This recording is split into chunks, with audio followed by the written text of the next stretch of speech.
welcome to the Sidebar Cantina, the podcast where we talk about Star Wars, pop culture. I don't know what else. Dave looking around like, What are we forgetting? I feel like we're forgetting something. I don't know. What are we forgetting? Star Wars, pop culture, forgetting stuff, or whatever the fuck we feel like talking about. You keep thinking about it. In the meantime, I am Jason Roscom. With me here each and every single week, the very puzzled Dave Martin. Hello, Dave. God, I don't know what it is. I just feel like we're forgetting something. I think we're good. We got the card recording. We're live. We are actually live. We did not forget to go live. Okay. Only did that once. It only takes once. Yes, I bet. I think we're good. Okay. Now you have me questioning everything. So. I don't know. Your toast. We haven't toasted in a minute. This is true. Yeah. It's been a hot minute since we had a toast. Well, you know. You need alcohol to toast, and we haven't Yeah, drank. So it's for the better. It really is. Yeah, so I really am trying, like, sidebar.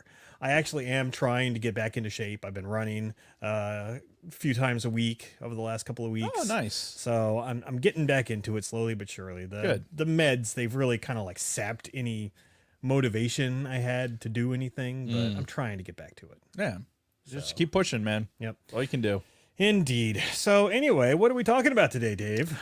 5 years ago, a little movie called Solo Yes. came out. Yes. 5 whole years ago.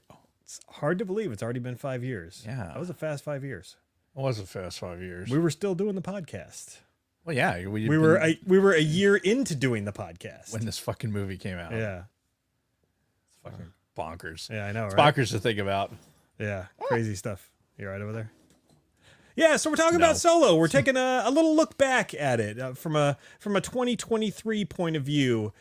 Watching it again, see how we feel now about it, kind of looking back and sort of doing a new analysis, if you would. Update our focal energy. Yeah, Sure. right. Where was I going with that? I don't know. Oh, hold on. I just thought of something to add to the notes. Where?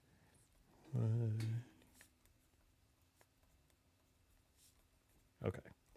All right. And done. All right. So, what do we do now? You talk about Patreon. Oh, right. Patreon. So, we'd like to give a huge shout out to all of our current patrons. Carly Vickers, Catherine Rennick, Dragon Buddy, David Schmuck, Frederick Martin, Steve Long, Shotgun Mark, Chantal from Pop My Culture, Nicholas Schaefer, Wally Frogmore, Janine Vickers, my wonderful mother-in-law, Patricia Goodstein, Nick from Sweet Studios, Scott and Kim from the Use and Abuse podcast, Frank Kalevich, Kristen Roscom, Don Solsky, Lord Helmet Fire, Ivo G, and our latest patron, the Orange and Fett Show. I feel like I missed both of the other Vickers. Did I said Janine Helmet Vickers. Fire. Helmet Fire. Wasn't there another Vickers somewhere in our patron? Carly. Yeah. Did I say her? I don't. Oh, yeah, she was the first one I said. I'm retarded. So anyway. Potentially, yes. And did I say our newest patrons, the Orange and Fett Show? You just did. Okay. Yes. If you'd like to consider becoming a supporter, I don't know what's wrong with me today. I'm telling you, there's something. You threw me off There's by saying something- that we were forgetting something. Now I'm all messed up. I'm telling you. God damn it, Dave. Don't know what's happening. Nothing was happening until you said something. Everything was fine, and now everything's fucked up. If you'd like to consider becoming a supporter, you can find us at patreon.com/the Sidebar Cantina. Thank you again to all of our listeners and supporters. You are the reason why we do this. What you got, Dave? Oh, I just wanted to mention, I don't know if you can see it. It's tough to see in the YouTube. Yeah. But it's right there, right in my hand. See it? Keep stroking it. It's right there.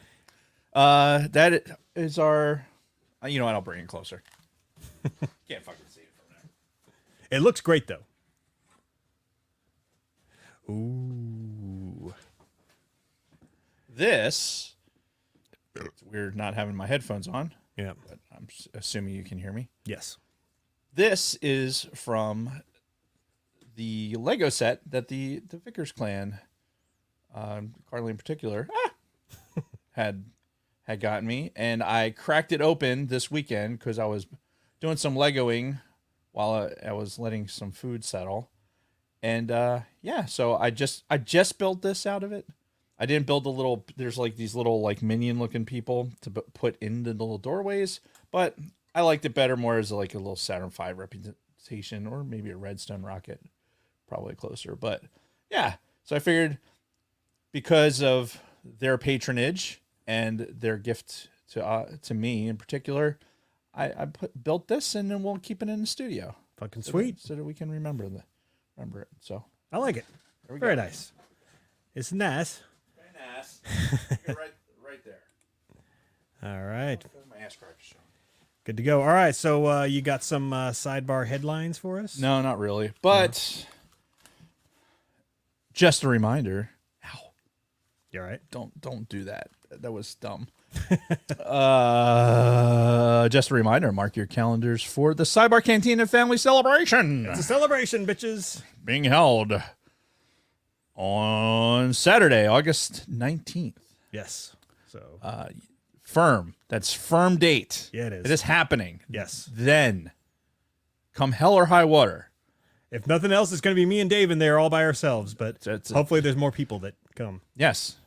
So far, speaking of that, so far, all three Escape Pod Bros and LG are in. Yes. So if for nothing else, it'll be us and the Escape Pod. There you go. RSVP Lunar Girl at the Sidebar Cantina on Instagram or at Sidebar Cantina on Twitter to let us know if you're interested.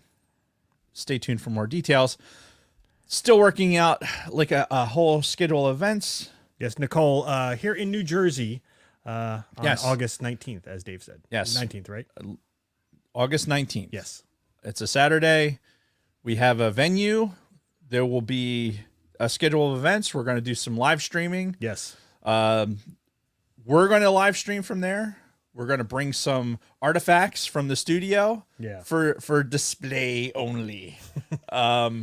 Though you're motioning to the Black Series and the Pops, somehow I doubt those are going to make it. Well, not all. There'll be I'm going to ensure there's going to be a representation of the Pops. Okay. Are going to be there. All right. And I think if we're going to live stream from there, I think we should have like some A sampling. sampling of what the studio environment would be like. Okay. So things like that are going to be happening, and our Escape Pod Bros, I am hoping that they're going to come and do some live stream for their show as well. Mm-hmm. From there, we're going to play Sabak. Yes. They're going to be Sabak tournaments Yes.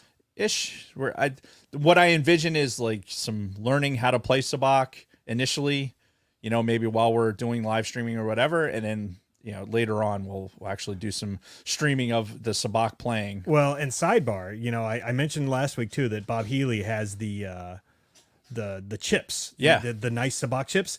Watching Solo this last time when they were playing Sabak, it was those chips that you see like Lando using. They're the ones that have like a clear or like a translucent center.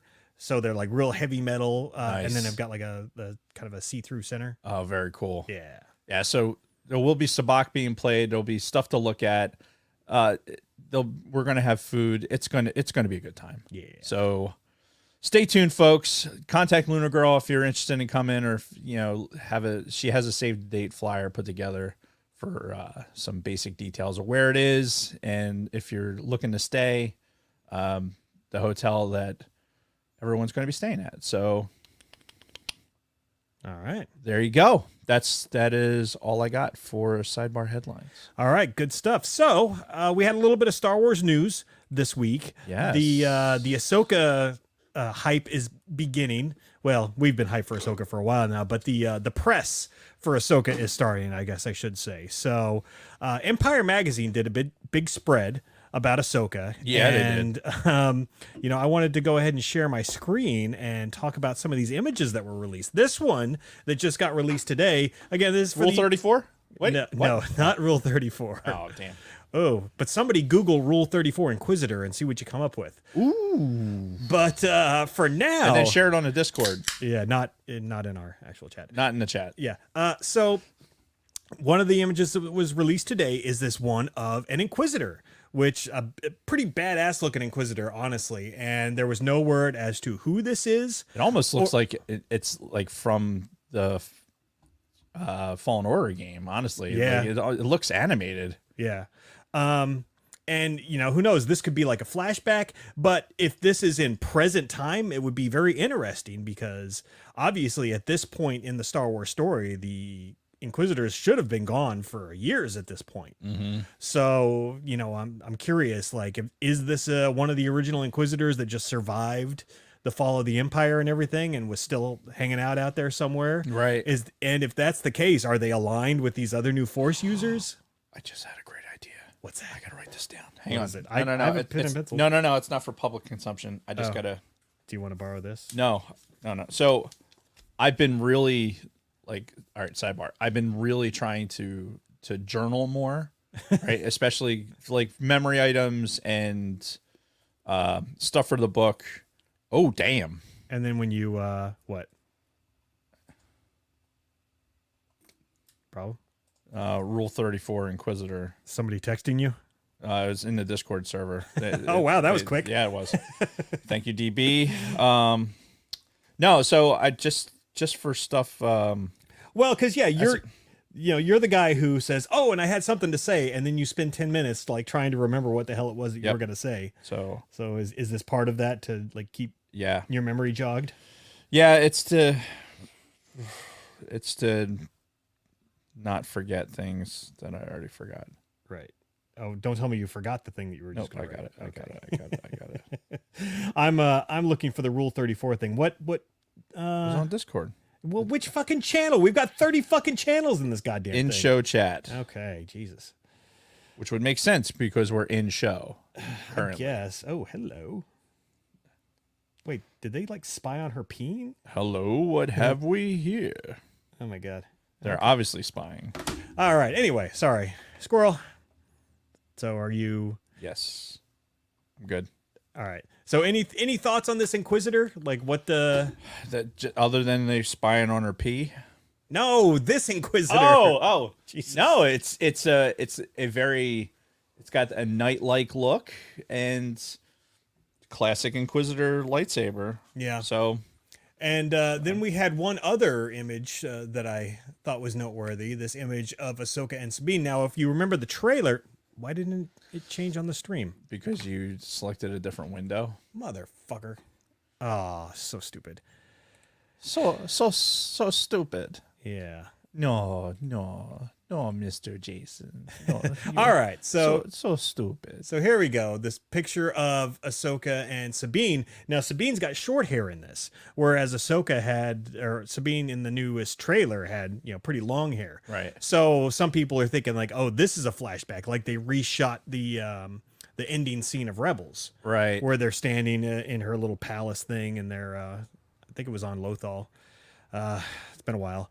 But yeah, and they're talking about like how they got to go find Ezra. Mm-hmm. So No, that makes sense too. Like keep it because she's in her her inner armor as opposed to yep, and Ahsoka's in the full like robe garb that she right. was in. She's got some armament on her forearm. Yeah.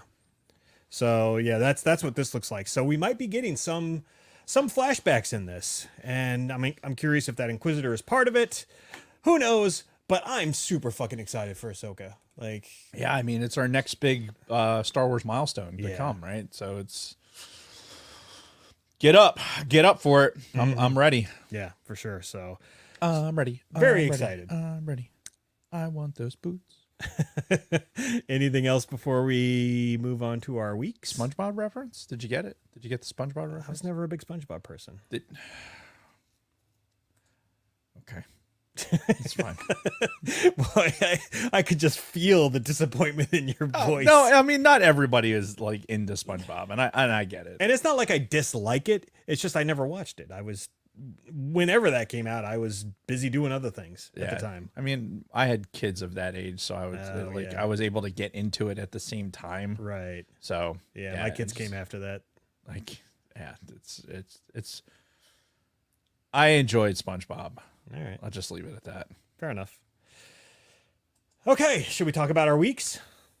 Yes. All right. So the first thing that I did this week was pretty exciting. So you've never done an escape room, have you? I have not. Yeah. I could see you getting like pretty anxious in one of those things. Yeah. You're trapped in a room, you can't get out, and you've got a timer ticking. Oh, I'm gonna get out. Like, don't get it twisted. This motherfucker's gonna get out, Right. Because it's plywood and fucking sheetrock. No, Sure. it's. I'm not. You're not putting me in a goddamn bank vault. Right. My ass is getting out. Right. Exactly. How much it's going to cost you to fix it after I get out? That's on you. Right. So I love escape rooms. I've done at least 2, maybe 3. Kristen and I did one once also with another couple, my friend Brad, who I used to be in the military with. Right. Well, him and his wife bought an escape room board game. And it was Star Wars themed. No shit. And, they've been begging me to go over there and play it with them forever now. And finally, I got a chance to this last Friday. And it was actually really fucking fun. And it's, obviously you're not in a room. Right. But the way that it runs and the way that you have to like solve puzzles and get to the next step and everything, it acts exactly as an escape room. Okay. And, they give you these cards. You have to there's images on them. Sometimes there's hidden things inside the images that will help you get to the next part, and just all kinds of just like logic and puzzle solving, and just you got to be observant and you got to think about stuff, and it's incredibly fun. So we ran through the first the tutorial scenario and the first the lowest difficulty scenario, which was Hoth, and it runs you through the whole story of like Hoth through the point of view of like this one guy who's escaping. And it was done so fucking well. And I would highly recommend anybody out there that likes escape rooms and likes Star Wars to get this thing, because yeah, we had an absolute blast. And there's still 2 more scenarios that we haven't done that I'm looking forward to doing. That sounds like a perfect thing to have at the sidebar family celebration. Ooh, I should see if I can bring that. Because the problem with it is once you go through a scenario, you've burned it. It's like, and unless you have the worst memory on earth, like there's no point in replaying it. Is it something that if you had the basic like battle rhythm for that you could generate your own type thing? Or I guess conceptually, yeah, you certainly could. Like, because they have a groundwork for the rules for how it works, and then you just have to figure it out from there. Because the building that we're going to be doing this event in has some interesting rooms that something like that might actually be fun in. That might be a little ambitious. I say we just start with the board game itself and go from there. No, I'm not saying go into a small room. I'm just saying like you can create an environment that would make it more like adventurous. Yeah. If you understand what I'm saying. Yeah. I'm not saying lock people in a room. Though that would be funny. We could do that. I mean, I have the keys. Yeah. So anyway, I think it's called like Unlock an escape room game or whatever, but it's great. It's like $30 on Amazon. You should try it. It's good stuff. So then on Saturday, I saw another friend, our good friend Bob Healy.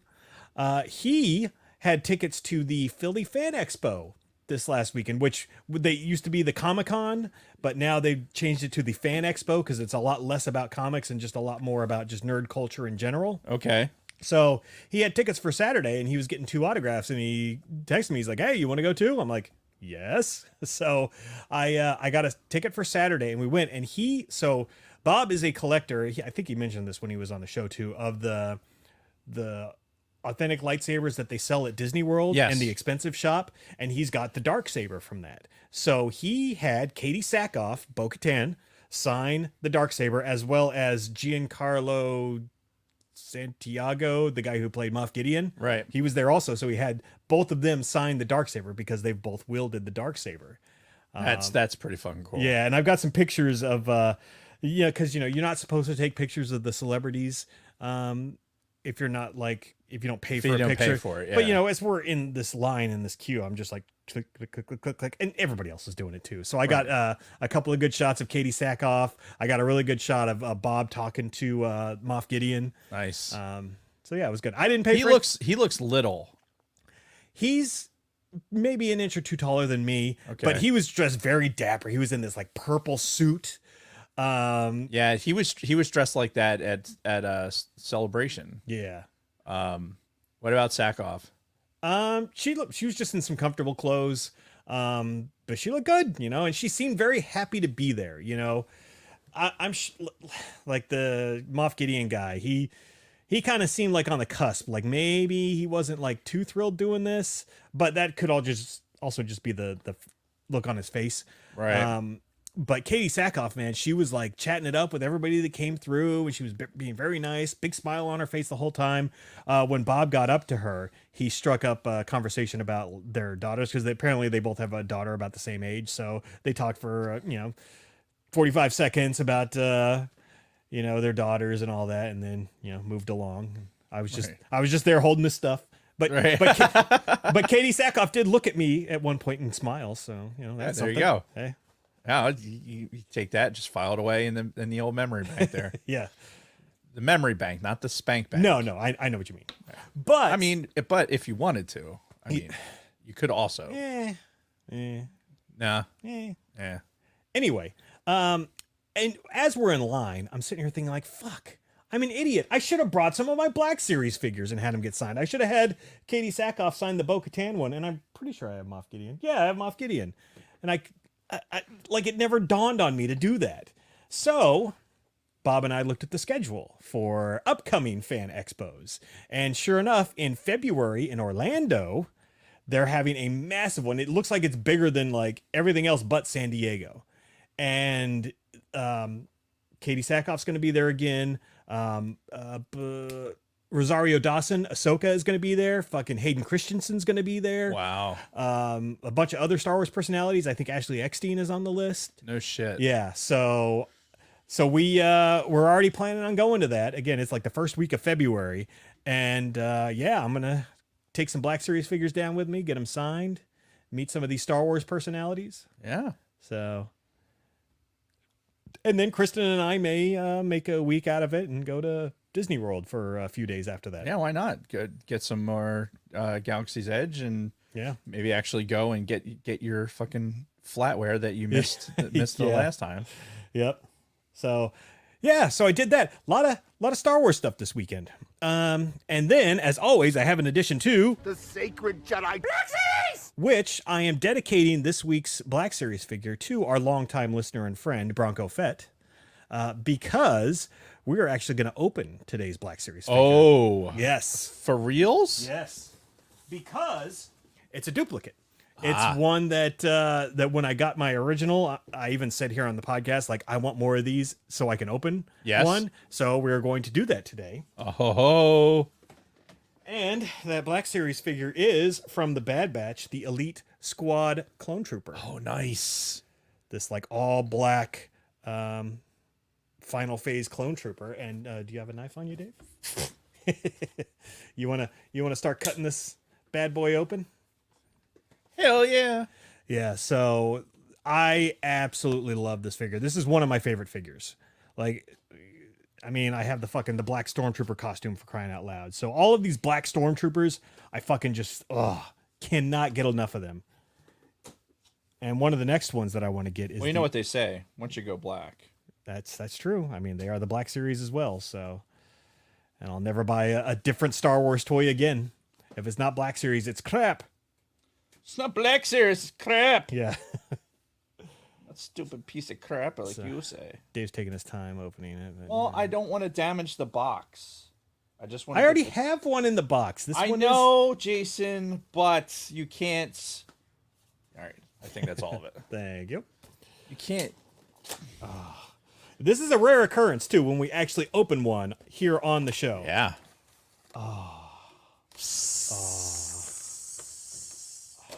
So beautiful.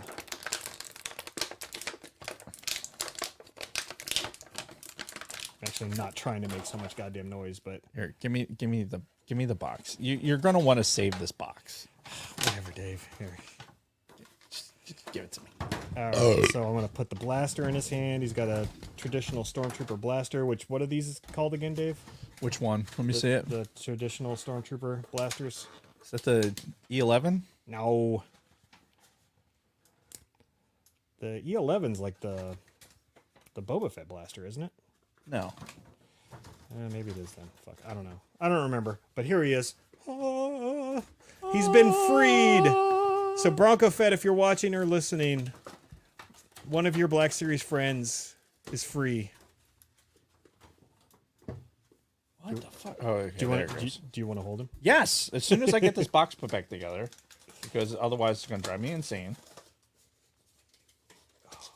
Okay. That is accomplished. Over there. There you go.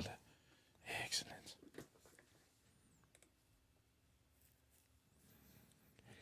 I just like the green tint in the helmet. Yeah. It's a cool little nuance. Yeah, just little subtlety there. So, I just now my next mental image is like grabbing him and pulling him towards me as I zook a fucking lightsaber into his goddamn chest. Yeah. Which I have not bought Jedi Survivor yet. God damn it, Jason. I know. So much going on. Anyway, so fuck it. I'll put the blaster in his hand later. But you get the idea. One other thing I wanted to talk about Black Series wise. So you know how Kristen got me the custom Vader for as one of my Christmas presents, the one that's got the fucking helmet cut off. Yeah. So what it is there's a guy on Instagram who makes custom heads for Black Series figures. Just the heads. Okay. Because you've got to buy your own figure and take the old head off and put the new head on. Well, Kristen was like doing some cleaning this last week and came across the Vader head from that Black Series figure that she, got the modified one for. So I brought it into the studio and I'm looking at it and I'm like, God damn, man, this is so just detailed. It's perfect. It's like a perfect small representation of the actual Darth Vader helmet. Yeah, because it has, so there's all kinds of movie nuance, right? Yeah. Because it has the silvery tone, because it's the two-tone, Yeah. right? So this is what it's supposed to be from A New Hope, right? Yeah. So it has the amber lenses Yep. in the helmet, and it has like the more silver kind of tone on the neck. under the underneck, Yeah. which is it's perfect for what is the New Hope helmet. Yeah. I have you now. Show the audience real quick. It's kind of hard to see on the YouTube, but fuck, these Black Series figures are just so well detailed. Yeah, E11 Blaster. How dare you? How dare you, sir? Okay. Question my fucking knowledge of that. Yeah, we've played enough Battlefront, so. But that's it. I did a lot of Star Wars shit this week. Between the escape room game, going to see Katie Sackhoff live. That is awesome. Yeah. That sounds like something dirty.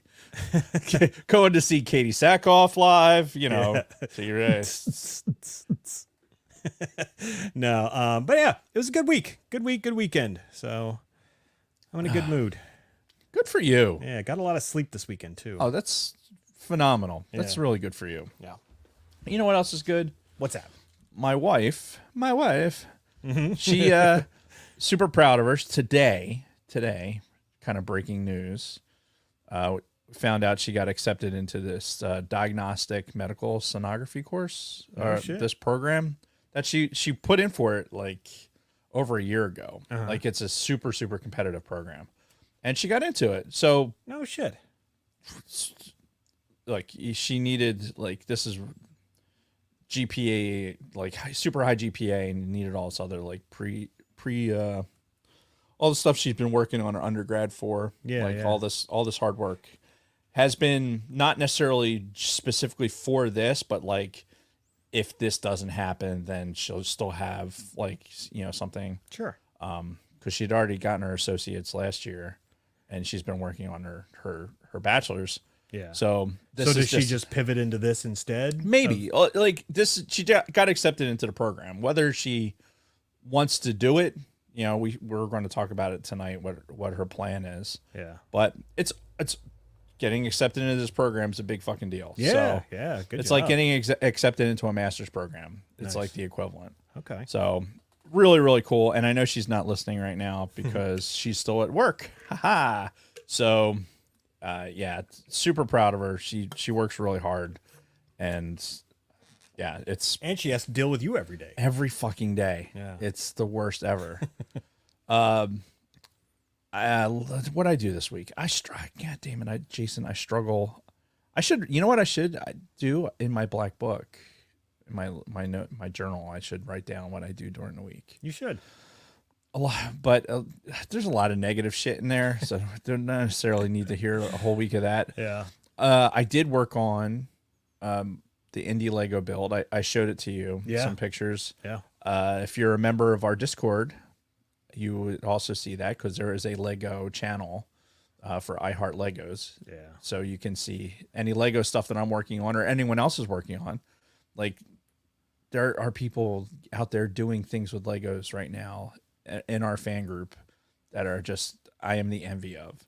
I'm very negligent to our Discord. Like, if I was a parent to our Discord, they'd I end up might look at Facebook once a day, maybe, and only because of the Sidebar Cantina Yeah. Facebook group, private Facebook group that you should all be members of. Mm-hmm. But that's the only reason I go on that social media. The only other thing I'll look at is Discord, and mainly because there's a freedom of movement in Discord, and I don't know. I don't need the overhead that Facebook and all the other ones provide. Sure. Although I have this repository of fucking pictures that I need to be posting. Oh, that's right. That's what I did. Took pictures. I took an ass ton of pictures this past week because I took pictures for somebody's Finny flight.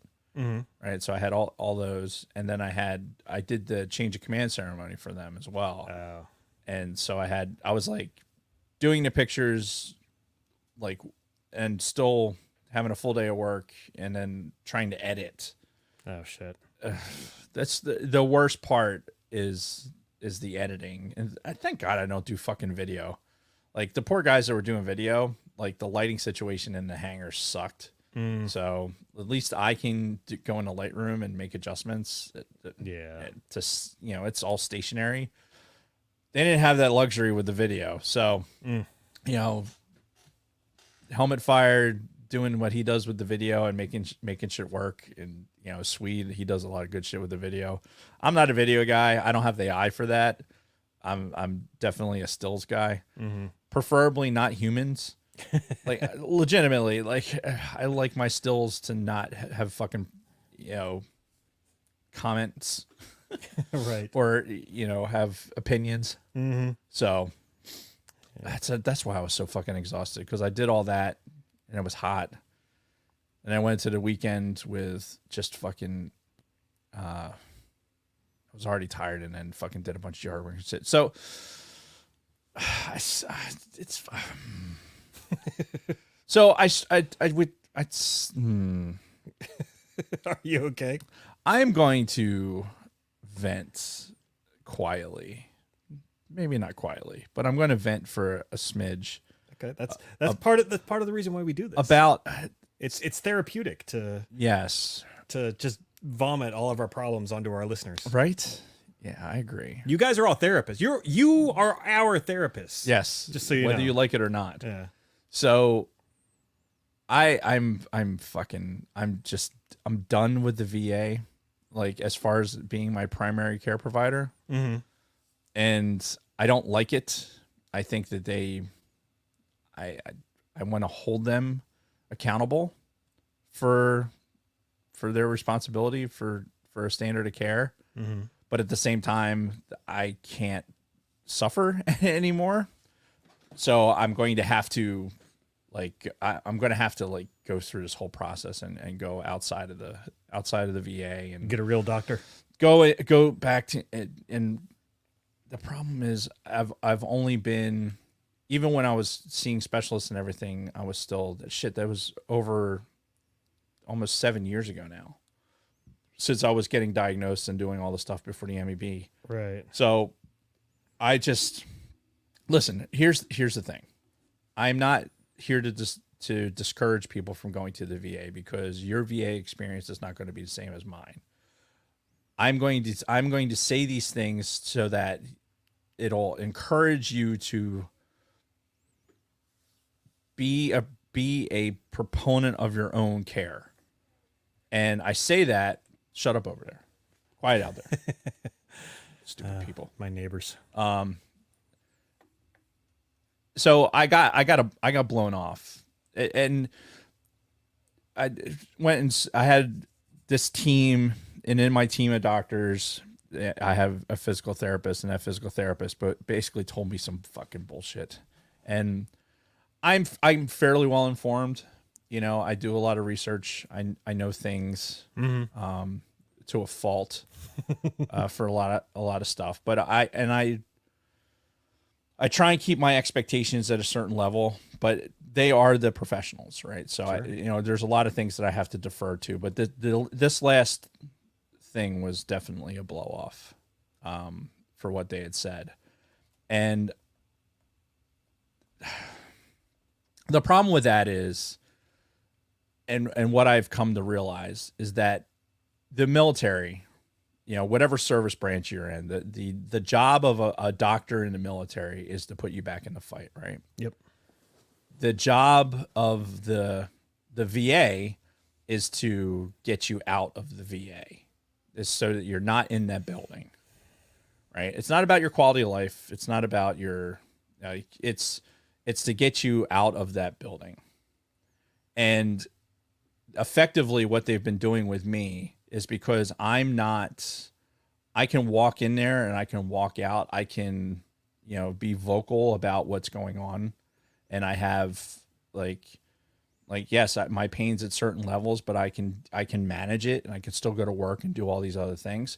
Because I can do that, they minimalize everything that's going on with me.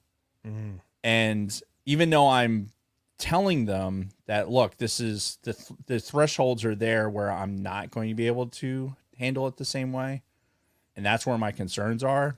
Sure. Doesn't matter. With multiple doctors, this isn't just like one doctor. There's several doctors in this team that I was supposed to have to make my standard of care better.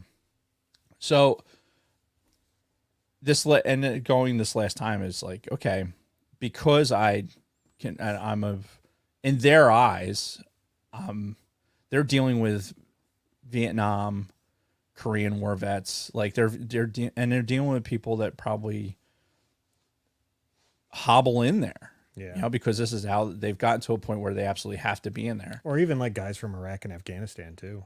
I don't see a lot of them in there. Really? Yeah. Huh. Not for the clinics that I'm in. Okay. Like they might be in there for other stuff, but for the clinics that I'm in, hardly ever. Okay.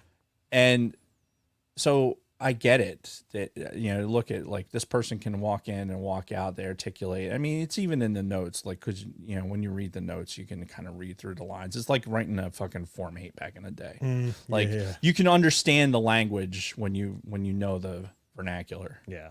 But it's like, I think now that there was this one doctor, I was like, I feel like this one still gets it.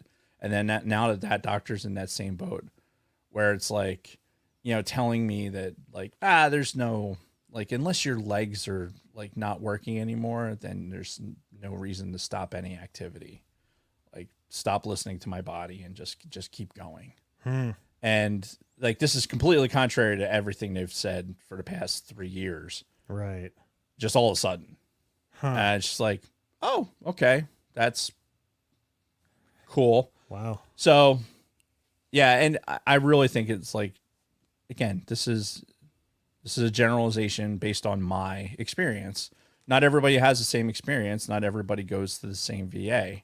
So I'm not trashing the enterprise necessarily, but I'm saying this as veterans. You have to go in there being the best advocate for you. Sure. This isn't like, for us as flyers, we lie to them. It was our job to lie to doctors. It was our absolute fucking job to lie to doctors. And if you didn't lie to the doctor, then you didn't fly anymore. Yeah. Like everything that your entire livelihood was dependent on how effectively you could lie to your doctor. Yeah. Right. And And then people wonder why by the time you get to the end of your career, why you're falling apart. Well, it's because we put off all this shit until the end. Mm-hmm.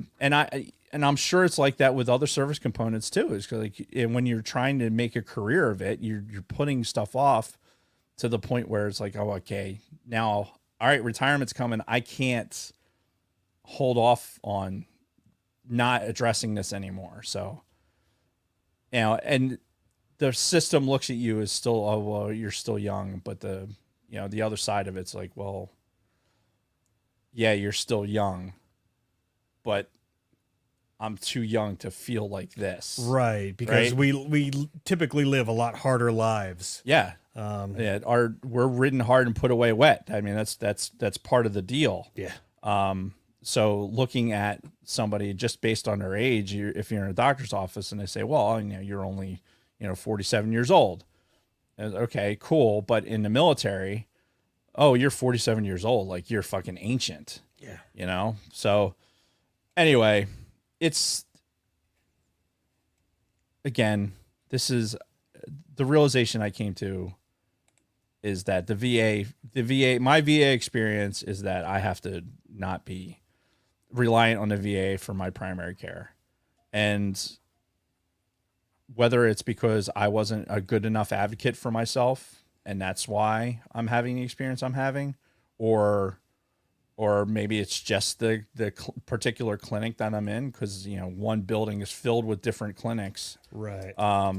Regardless, I'm at a point now where I can't anymore, and I can't because I can't be nice. Like I'm going into these lately has been I'm going in there and I can be nice to you, like, because this is a professional environment. Sure. And I'm like, this is the way the social standard is, right? I'm not going to fucking stand there. And I've been in the fucking waiting room when people have been going in there losing their fucking mind Really? to my doctor. Wow. Oh yeah. Some old fucking Vietnam vet is in there screaming at him because he's fucking basically he's the pray to pay it away guy, and this dude's just fucking sick of it. I mean, the shit that I've gone through just to get a fucking image of my fucking, Quasimodo lump, it's really, really, it's the stories you hear for about the VA, like for people that aren't in the system, like there's truth to it because there's a lot of,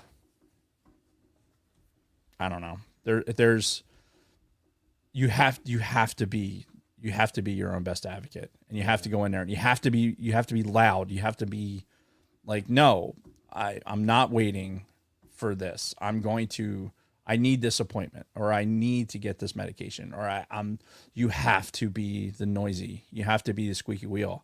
Mm-hmm. And for so many of us that spent a career in the military, that were like, no, there's a level of respect I have because this is the clinic. And if I'm a complete jerk off to you, there's somebody with a higher rank that's going to come in here and fucking scream at me. So I'm not going to do that. Right. But guess what? You're Mr. fucking Martin now when you're standing in this room, and the VA goes to great lengths to ensure that they're talking to a fucking civilian, right? You're in the building, but they don't have any respect for the fact that you were in the military. Mm. And quite frankly, most of those motherfuckers, outside of maybe the mental health stuff, most of these doctors have never fucking served. Not a nary a one. Really? Nary a one. Huh. That's they surprising. don't know a fucking thing about what a military member has gone through in their service. Never. And even if they did, like say, they were a flight doc. You know what flight docs did for fucking basic or anything else? They didn't. Yeah. They got handed fucking captain's bars, and then they fucking go played like they were in the military. They did some exercises and shit, right? And maybe went to fucking SOS if they did some advanced stuff. But they're in the medical field, and that's what they did. They don't understand what it's actually doing to your body. They're fucking civilians. They have no concept of it. So again, veterans out there, you have to be your own best advocate. You have to explain to them Why? What hurts? Why this hurts? What situation got you to this point? Like, hey, if you spent your fucking living jumping out of airplanes, they don't understand that. They don't understand what that does to the fucking body. The fucking jerk that happens at the end of the fucking, a static jump. What a PLF does to your body. They don't understand that shit. No concept of it whatsoever. They look and they look at you and they go like, well, you're kind of a fat ass. What could you possibly fucking what what do you do for exercise? This is a classic one, right? Well, what are you doing for exercise? Like, well, I take the dog for a walk and I do this other stuff. It's like looking at me going like, you're not possibly doing stuff that could put that put you in pain. Like, I wake up in fucking pain. Right. Like, getting out of bed, and I feel like I fucking fell down the goddamn stairs. So fuck you and this idea that you have any concept of what my day-to-day equates to. Right. Like, and do they understand, too, that a lot of this comes with a lot of pain medication? Like, I'm assuming you're still... Yes. Yeah. Oh, I have quite a my bit. fucking daily dozen that I have to take. Yeah. But anyway... I don't everyone else. I don't want to get too much further down this. All I'm going to say is, veterans, if you're listening to this, go to the VA, use the VA, and hold them to the fucking standard. But you have to be your best advocate. Be loud, be obnoxious, be assertive, like Helmet Fire is saying. Yeah. And there are good doctors in the system. You just have to fucking keep making noise until you find the right one. Yeah. But for me, I can't wait till that catches up. I just can't. And you know what? The other part of that is too, I'm very fortunate that I'm still able to work. Yeah. So I have access to other healthcare that if I need it. Yeah. Now, can't you get the TRICARE retiree? And I get that as well. Okay, good. Because I mean, it's but not bad. But there are not very many retirees, so I don't want to use that as a generalization. But I do have access to that as well. Yeah. But I have. It's the, it's. I have to go out into the system and start all over again with all new doctors and shit like that. And it's fucking annoying. And it's still civilians and it's going to suck. But anyway, yeah, thankfully, yeah. Anyway, that's the VA. And it's been like this week because I had a long week with the Memorial Day weekend and then a long work week where I did a lot of physical stuff. And then I did a lot of physical stuff over the weekend. So like today, like the next couple of days, are going to be tough. They're just going to be tough. I just have to fucking grin and grit my teeth and fucking keep pushing through it like I do. And like, my physical therapist said, there's no red lights. No, yeah, my body's telling me to fucking stop doing something. Like, nah, it's okay. Just keep going. just keep doing it. Yeah, that sounds like a good way to get through sarcasm. Yeah. Okay, so is that it? That is it. That is it. That is enough of my rant. I could do an entire podcast just solely based on the military healthcare system and the scare of the debt ceiling thing. But yeah. Oh, would you have lost VA access until they got the debt ceiling figured out? Oh, yeah. That would have affected every veteran. Oh shit! I didn't realize. Yeah. Wow. Okay. Good thing they passed it then. Yes. Very. All right. It would have affected my paycheck. Every one of my paychecks. Right. Yeah. Oh man. Good stuff. Yeah. All right. So my week sucked. I'm glad you had a good week though. That makes me happy that you had a good week. Yeah, it's like a balance, Yes. When one of us has a good week, the other one seems to not. You know what? I want my people to have good weeks. I would gladly sacrifice a shit week for me for other people to have a good week. All right. Well, So, hopefully I'm fine. your good week comes soon. So Someday my prince will come. Oh well, it'll come in a month when I'm in fucking Hawaii. there you go. Yeah. I am envious. I miss Hawaii. I miss going anywhere. Yeah, that's true. Like being excited by going to Delaware is a little bit annoying. So Yeah. getting in an airplane and going somewhere is just Because you guys have to understand, when Dave and I first met and when we were flying like crazy in our squadron, like we were traveling a lot, like at least 1 week a month was kind of like the standard. Yeah. Right. And we went everywhere. Yeah. Like, I can't even count how many countries I've been to just with that squadron. And every continent. it's but the well into the poles. 90s. Yeah. It's well into the 90s.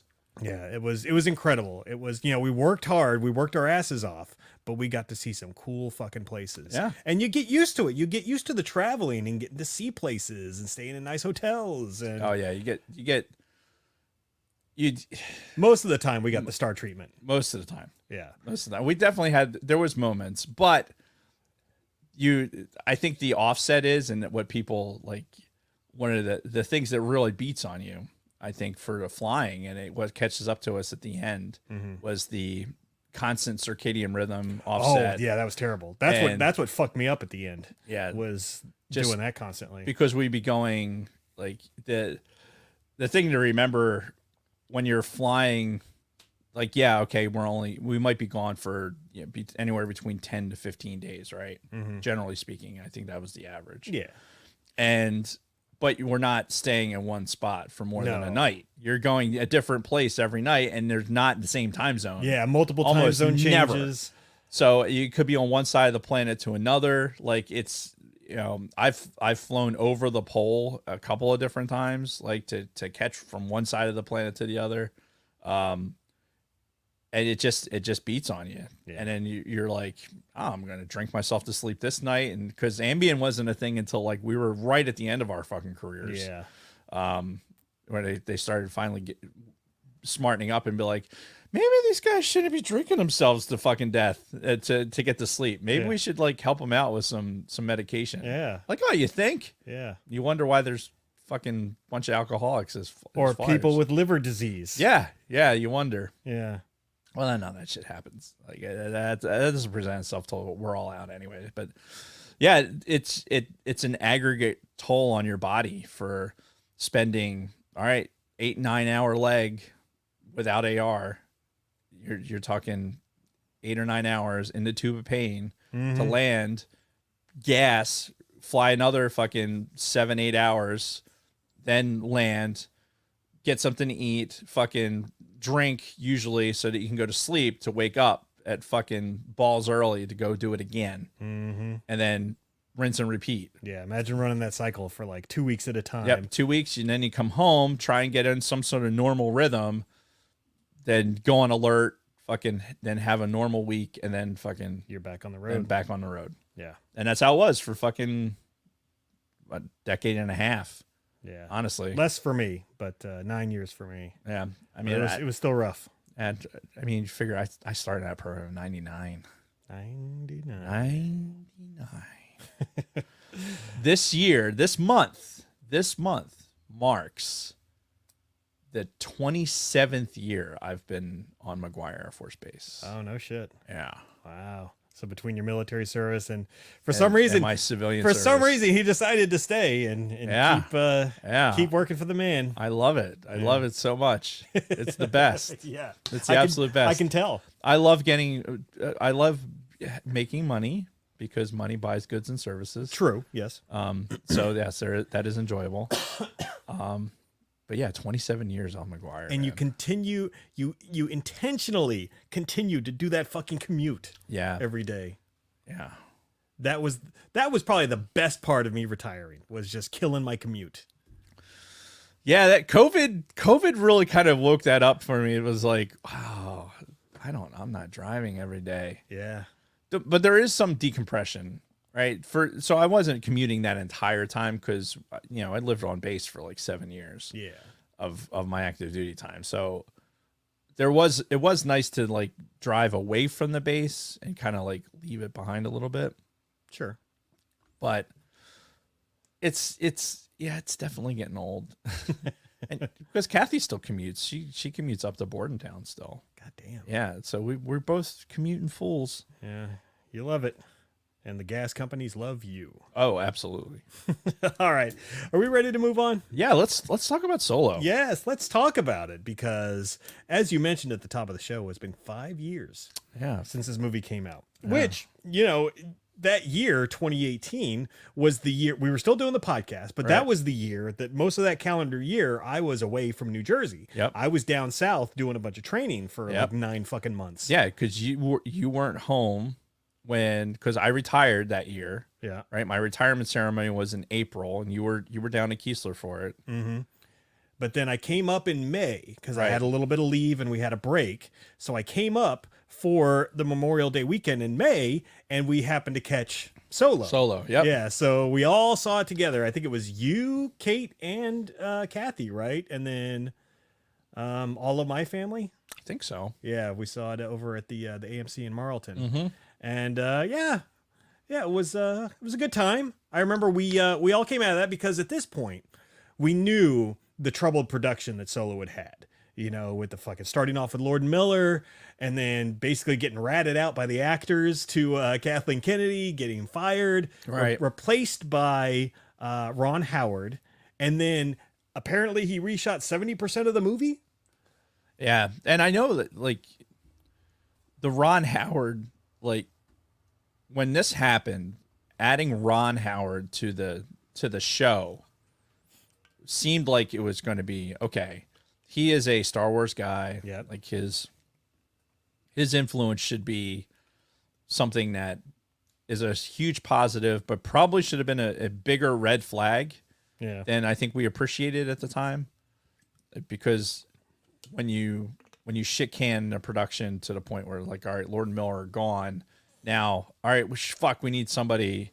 Let's get Ron Howard off the shelf to fucking do this thing. Yeah. And again, it was all a rush job. It was all done so quick because they were so adamant about making that fucking May release date. Yeah. And we talked about it on the podcast 5 years ago. Like, just fucking, just take your time, fucking delay it until December, put some good production into this, like figure out your fucking script and where things kind of went awry. And again, because we were just coming off of the heels of The Last Jedi. Don't Right. forget, for people who forget what happened, December of 2017, we got The Last Jedi. However you feel about it, it did hit the fandom pretty hard. Yep. And, to this day, we're all still divided about that movie. and less than 6 months later, Yeah, Solo we got comes another out. movie out. Yes, another movie that ends up being like one of the lowest box office hauls of any Star Wars movie ever. Yeah. Even in modern dollars. Which is, to be honest, like, my early fucking take before we talk about details. My early take is that it's not as bad as it gets. You know what I mean? Like Right. it's not as bad a movie as Like, I wouldn't even the call it reputation that it got. I yeah, guess. like I wouldn't Words. even call it a bad movie or a bad Star Wars movie for sure. I've got my issues with it. Sure, Like, I've Yes. definitely got some issues with it. for sure. But overall, I really enjoyed this most recent rewatch. In fact, when Kristen and I rewatched this on Saturday, I think it was only the second time I watched it from start to finish all the way through since we saw it in theaters. Okay. Because, I bought it on Blu-ray when it came out, and I'd always watch clips and parts, but I don't think I ever sat down and watched it from start to fucking finish since we saw it in theaters. I know that I watched it. I've seen it a couple times before I watched it on. I think I watched it Friday night into Saturday, like somewhere around there. Yeah. Like it took me a couple nights to watch it because I sat down and watched like 3/4 of it and then finished watching it the next night. But I had seen it like once Disney Plus hit. Yeah. I took the opportunity. I had it on like in the background. And I recall you saying kind of in passing once, like, yeah, I rewatched Solo recently. It wasn't Yeah. bad, something to that effect. Yeah, exactly. So, So yeah, it was not. It doesn't get. It has a bad rap. Yeah. It just does. well, yeah, because I mean, box office wise, it was a money loser for Disney. Not huge. I mean, it still made. I've got the box office up right here. It made 213 million domestically at the box office. Probably add another 200 million worldwide. Far lower than pretty much everything else. It was actually lower than Return of the Jedi's initial haul in 1983, which that brought in 252 million, but that's also in 1984 dollars. But it compared to where we just were with The Force Awakens a couple years before. With Force Awakens was a massive success, made over $1 billion worldwide, 936 million just domestically, and then I mean, I'm sure Kathleen Kennedy and everybody at Lucasfilm were just like fucking ecstatic. They're like, oh yeah, we can't fucking lose. Let's greenlight all these fucking Star Wars movies. This is going to be great. Well, who else is popular in Star Wars? Everybody loves Han Solo. Well, let's make a fucking Han Solo movie, and I think they rode that wave just off of The Force Awakens, thought that they were indestructible, and learned some pretty harsh lessons over the next couple of years. Yeah. Between the fan backlash to The Last Jedi and then the box office disappointment of Solo 5 months later. Yeah, and that honestly, it really, like, I think it's something that maybe we save for the end, but there's definitely one of those scenarios where, like, all right, where does Solo rate in our Star Wars I viewdom? actually have a note about that. Yeah, if Last Jedi didn't happen. Oh, okay. So if Last Jedi doesn't come out in 2017 or what year? Yeah, 2017. Yeah, 2017. December, so right the tail end of the year. Yeah. If that doesn't happen, right? Solo comes out first. Mm. And then Last Jedi comes out a little bit later. What does that do? I think it does better for Solo box office wise, because I think you don't have people who still have that fresh taste in their mouth from The Last Jedi. Yeah, and I would agree. I think that the box office take and what we're like talking about really you cannot discount the fact that there's so many people that were disenfranchised because of The Last Jedi. Mm-hmm. And Last Jedi got a lot of repeat viewing. But I think there was a lot of us that were like dumbfounded a little bit.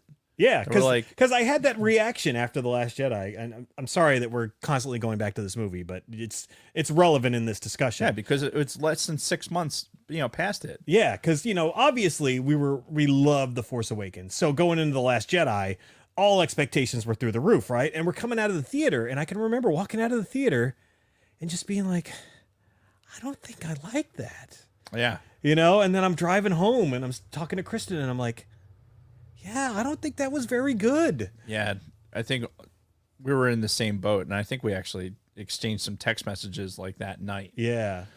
Where we were talking about it. And anyway, I don't want to belabor that point because I do want to get into parts of the movie that I think were a little bit like there's definitely some good stuff in the movie. Oh yeah. And there was some bad stuff. But all right. This point of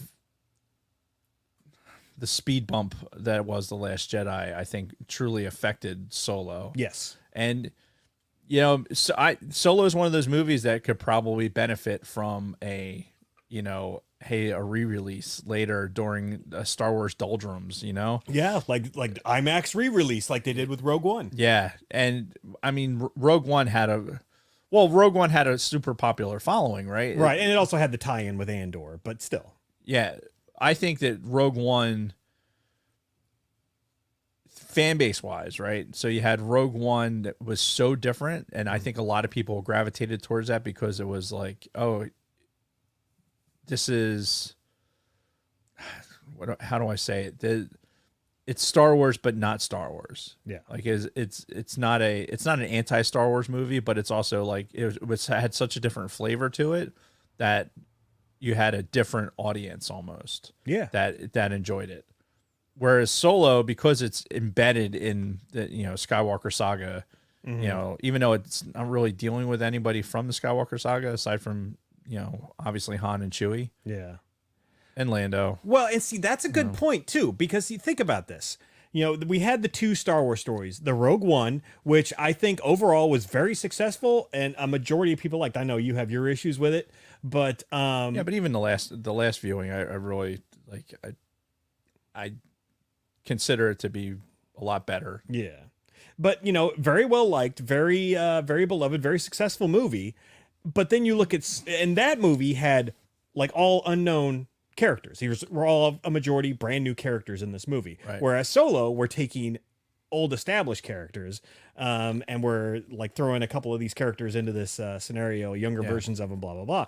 Does not do as well. Much poorer reception. And to me, the best parts of Solo are the original characters in this, not Han himself. Yeah. I mean, Kira is one of those characters that brings a lot to this, I think. But Lando, like Donald Glover's portrayal of Lando is, I think, an exception. Yeah, that was pretty spot on. And I noticed a couple of things about his portrayal this time around that we'll get into a little bit. All right, well, let's get into it.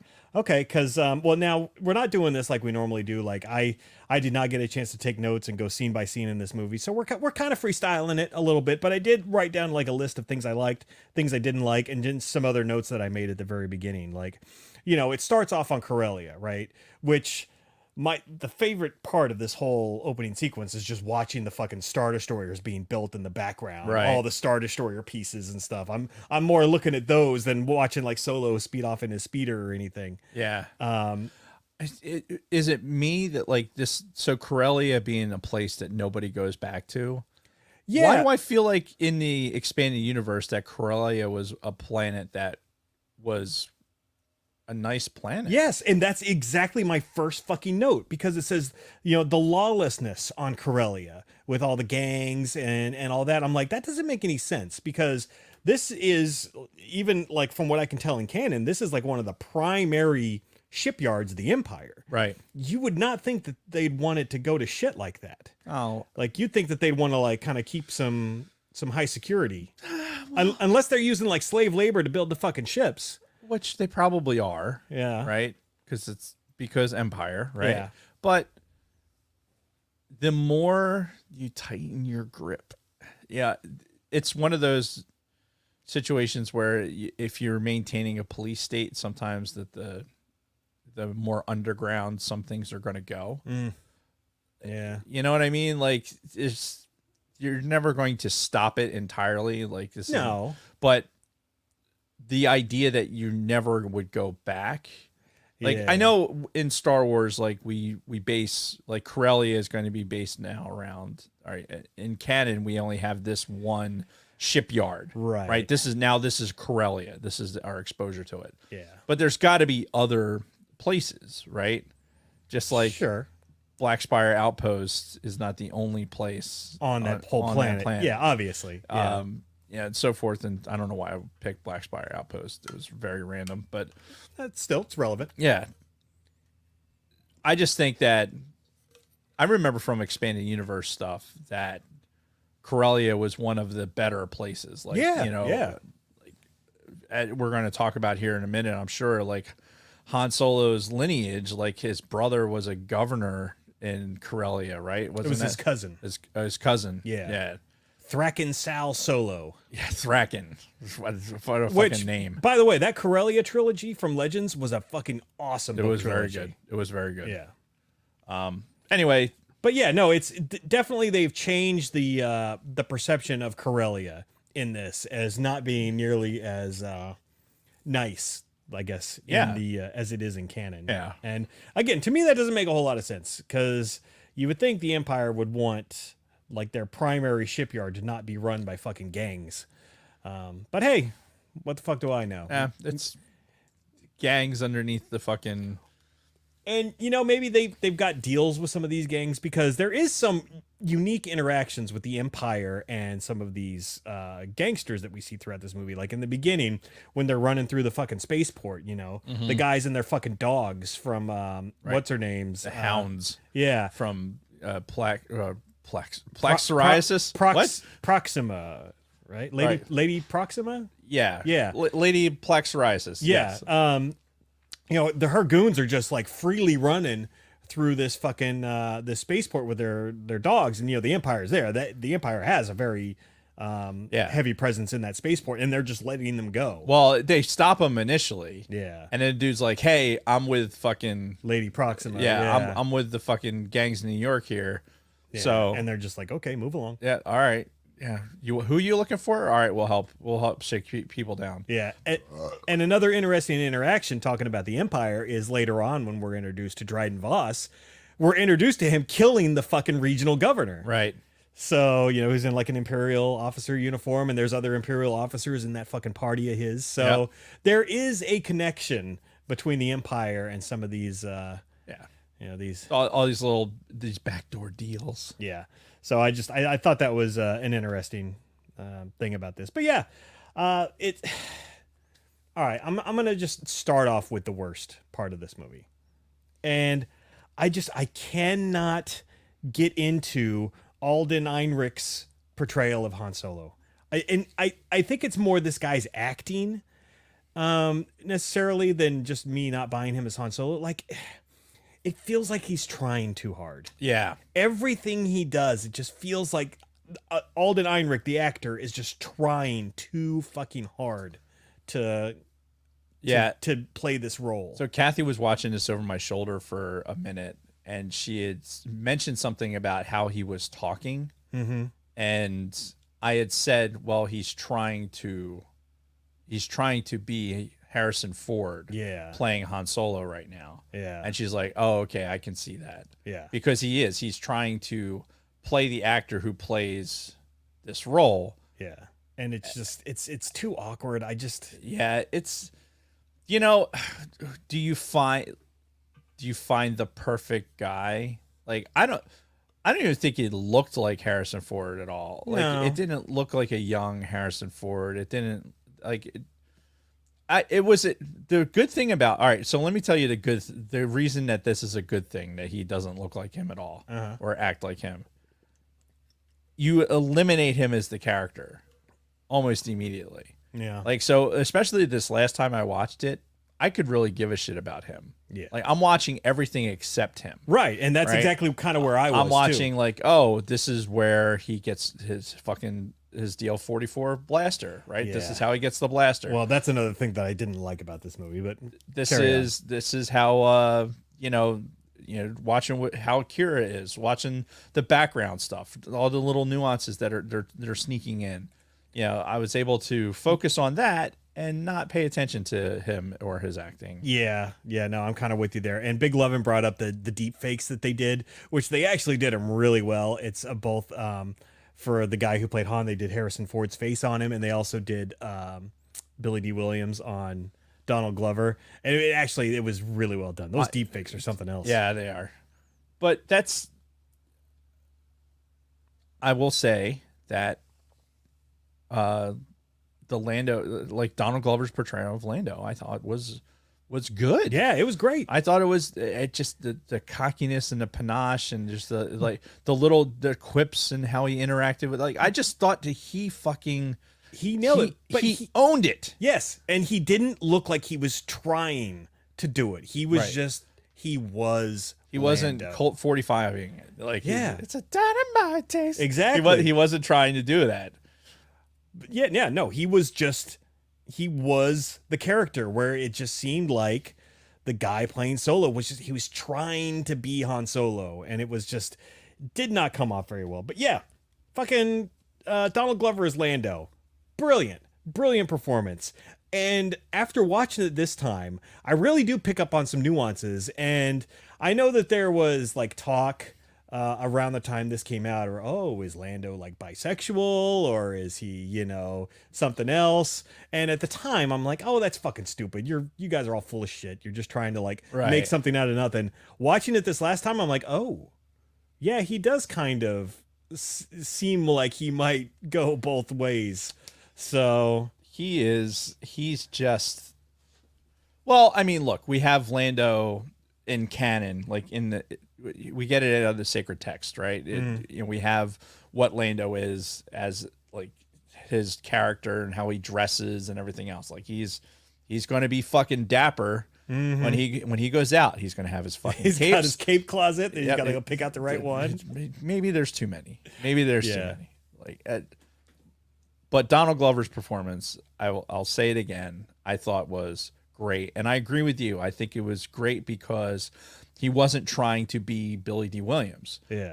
He was Donald Glover acting as Lando Calrissian. Yeah. In that part, as a younger guy. I love how he delivered the lines. I did not find any real fault Yeah. with how his performance was. No, not at all. And he even sounded like him. Like, and again, like he just did it so easily. And it was just like, yep, I'm Lando. And that was that. Yeah, it's almost because he's kind of a nerd too, right? So it's almost Yeah. like he's been practicing this shit for years. Probably. And, I kind of wonder if he rolled into the audition and just like did the voice in front of them that he'd been doing for years. And then they're like, oh my God, this is him. Right. Just grab the fucking cape from somewhere. Just fucking. Oh, and I know we talked about this when we covered the movie the first time 5 years ago, but I really love the difference in the Millennium Falcon from Solo to now. Oh, the clean. Yeah, the nice clean white walls, and the nice bedroom with the fucking closet. Right.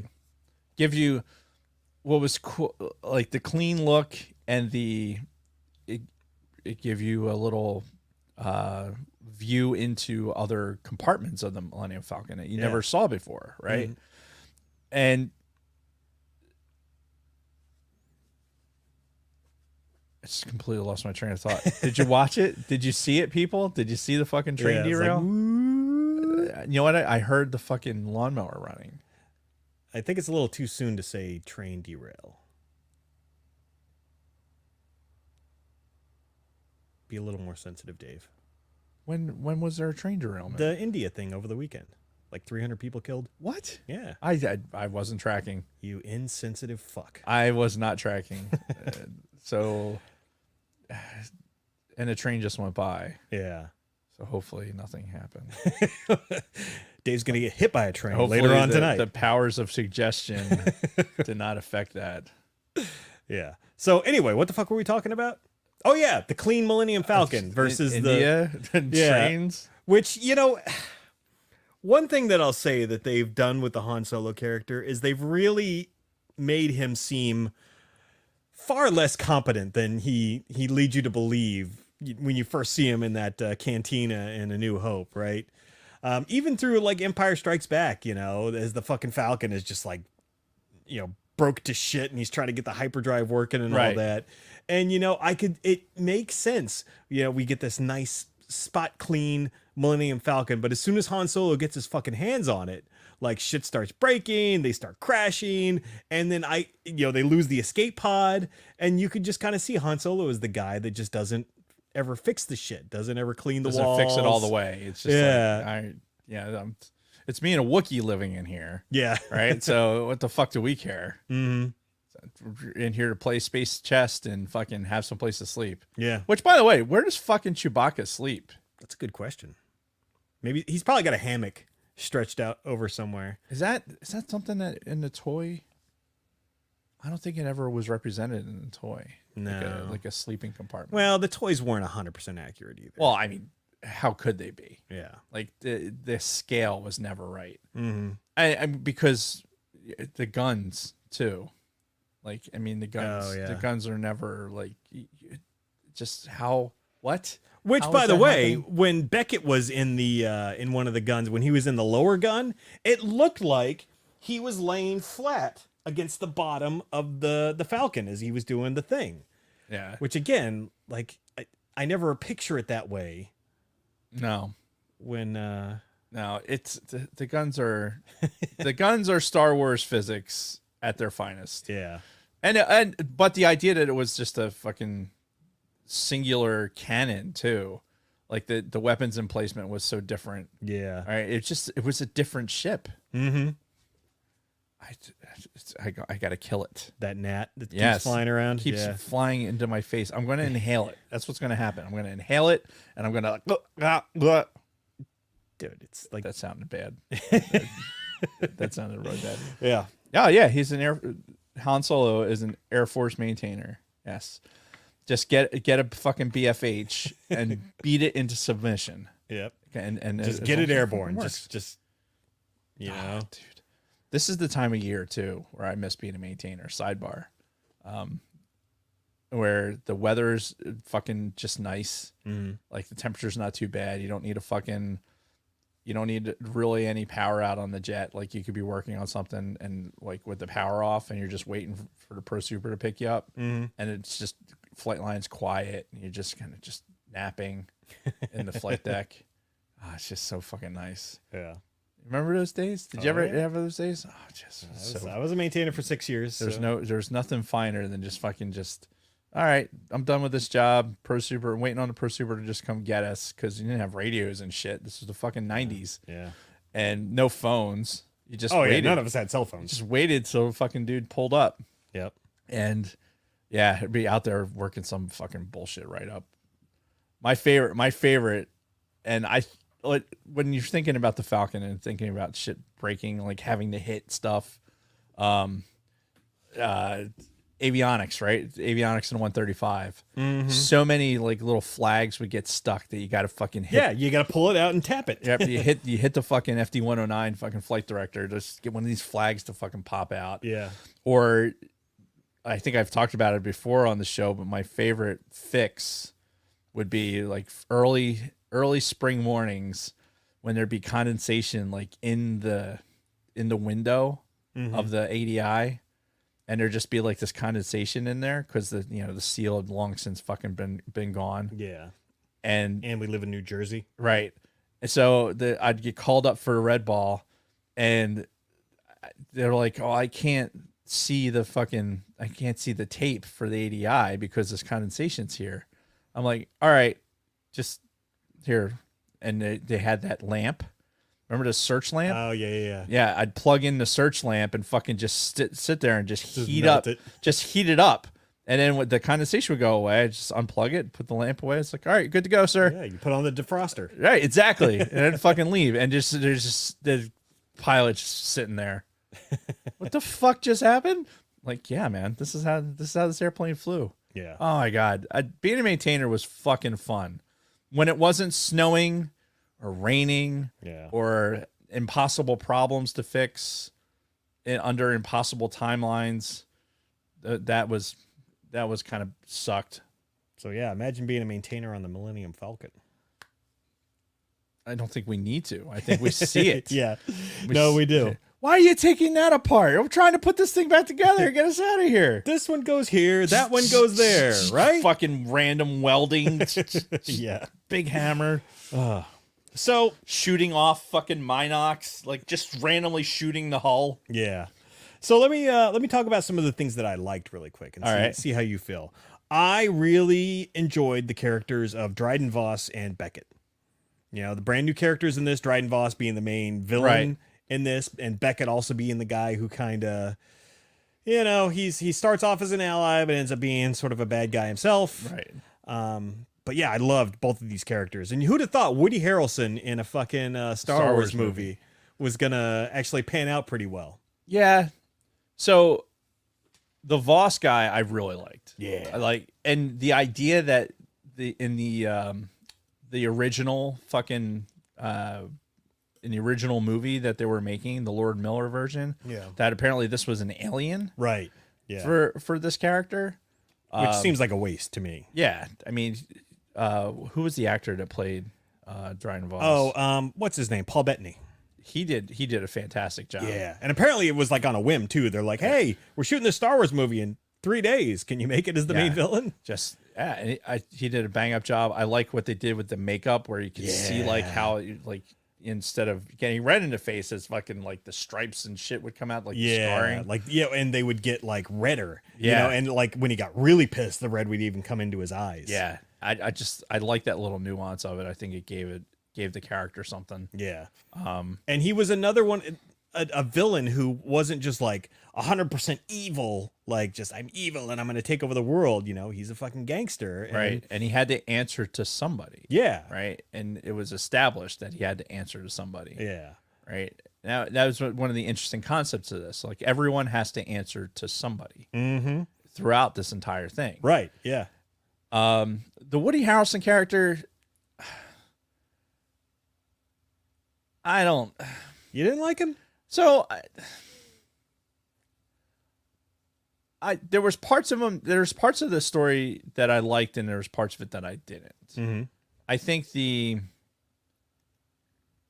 it's more about the storytelling than it was how he portrayed the character. Really? I liked it better this time. Like, again, sitting and watching it for analysis. Yeah, there's just something about he is a catalyst character, right? He's the guy that's there to, you know, Sort of kind of narrate and move the story along a little bit. Exactly. Sure. So, and there's some times when that's pretty evident, where he's in there stirring, Yeah. right? And that's his job. Right. I really didn't like the part where he's fucking, the whole sequence where they're fucking taking the drop, a la Star Trek. They're taking this drop out of the fucking Kermaxium or whatever. Oh, fuck the it was. coaxium. Yeah, and they're putting it into the hyperdrive, Yeah. the Falcon. Yeah. Like, he's finger fucking this goddamn, like, what do you know about the hyperdrive of a YT freighter? Like, I that whole sequence, I didn't buy any of it. Yeah. Right? The Kessel Run. Yeah, I had issues with the fucking Kessel Run. I get it. They had to do something, but it's there was.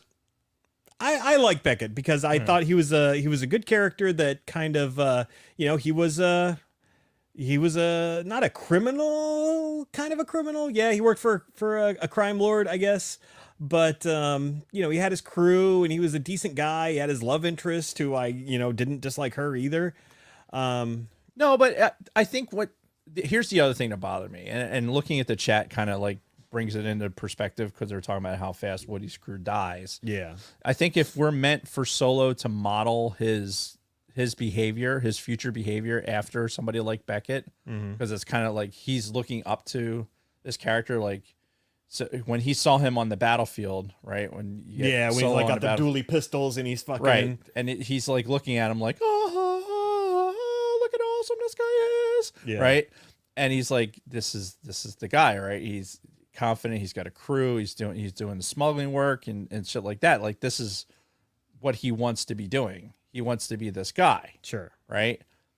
That never, like, they start developing that, and then Woody Harrelson's character never, like, it never gets the next level. That relationship never fucking, they get the maybe the second base, but then it never goes really any further. Right. Till the very end, when you've got this like scene after Solo shoots him in the chest, Yeah. and then he goes over to him, and it's like, okay, that was obvious. Like, there was more of a connection there, Yeah. but you never got the score. Yeah. Well, I really like the scene where they're in the Falcon, because basically, Beckett is telling Solo that he's essentially going to betray him when he gives him that big speech, always assume everybody will eventually betray you or whatever, Yeah. which he does later on. And he's basically telling him that. And when you know what the twists are that come, and you kind of watch the performances of all the actors, it really makes sense. Like, I love the scene where they go back to Dryden Voss at the end after they get the coaxium, but they're like, oh, should we give it to Infus Nest and blah, blah, blah. And so they go up there with what's supposed to be like the empty containers. And at this point, Dryden Voss already knows like the score because Beckett clued him in on it. So Right. his interaction with fucking Han and Kira during that whole scene were just Right. brilliant. Yeah, when she's like, "Oh yeah, he died," and I'm like, "Oh man, how are you okay?" Yeah. Are you okay? Like playing it up like that. Yeah. Again, the Voss's portrayal is fucking great in it. Yeah, but no, I don't know. I thought Beckett was a fine character. I can certainly understand where you're coming from with that, and I guess it's really left to the I audience. just wish he'd gotten. It would have been nice if they had gotten a third base before they consummated that relationship. That's all. Yeah, I suppose. Something else that I found very interesting this last watch through. I actually really liked the droid L3 this time around. Yeah. There was some good fucking one-liners out of that droid. Yeah, she was really funny. Yeah. And watching it, Kristen was like groaning every time she talked. She also really hated the four-armed pilot from Beckett's crew. He was all right. He like all he was just like The Jon Favreau guy. yeah, voiced by Jon Favreau. Who knew? Like maybe I knew back then and I forgot, but looking at the cast list, doing the research this time around, I'm like, oh shit. But yeah, no, I fucking loved L3, and like when the whole droid revolution, yeah, like when she starts just by doing the restraining bolt on the one fucking droid, and she's like, I don't know, go enjoy your freedom, whatever, because she just wanted to get to the fucking terminal, right, and then this droid goes and starts unlocking all the other droids, and she's looking around, she's like, I think I might have started something, and yeah, like I thought her character was really fun with the droid's rights when she's like at the fucking the robot wars, and she's talking about how this is brutal, and for whatever reasons, I think the first time we saw it, we were probably a lot more like taken aback a little bit. Well, I think we were still fresh out of the Last Jedi. True, yeah. Like you're trying to smack the fish in our face with your rhetoric, and then here you are with some more of it with this L3 fucking character. And then this time, I think we just enjoyed it for I know I enjoyed it for the one-liners. And I swear to God, they made a fucking clitoris joke when she's at the Robot Wars, and then the guys, the Clint Howard, by the way, says, "Oh, I'll turn off your off switch, or I'll good luck finding it." Yeah. Yes. I'm like, did she just make a clitoris joke right there? Yeah, I'm basically. like, swear to God, basically telling a man that he can't find her button. Yeah, when Lando's like, basically yelling at her, "Let's go, come on." Yeah, I'm with you. I did not mind her. Mm-hmm. This time going through.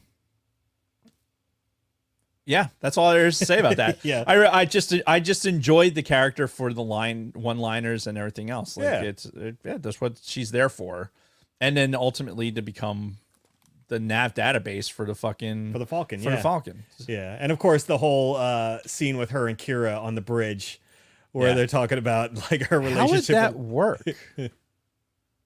Yeah, it was a good sequence. And let's talk about Kira for a second. Played by the lovely Emilia Clarke. Yes. Yeah, which I'm not a Game of Thrones person, so I don't have the Emilia Clarke like fandom, I guess. I just thought I appreciated her portrayal of this character more this time than I did the previous time. I think before I felt like she was trying too hard. Like, I'm curious to listen to the last time we did this on a podcast to see what I thought.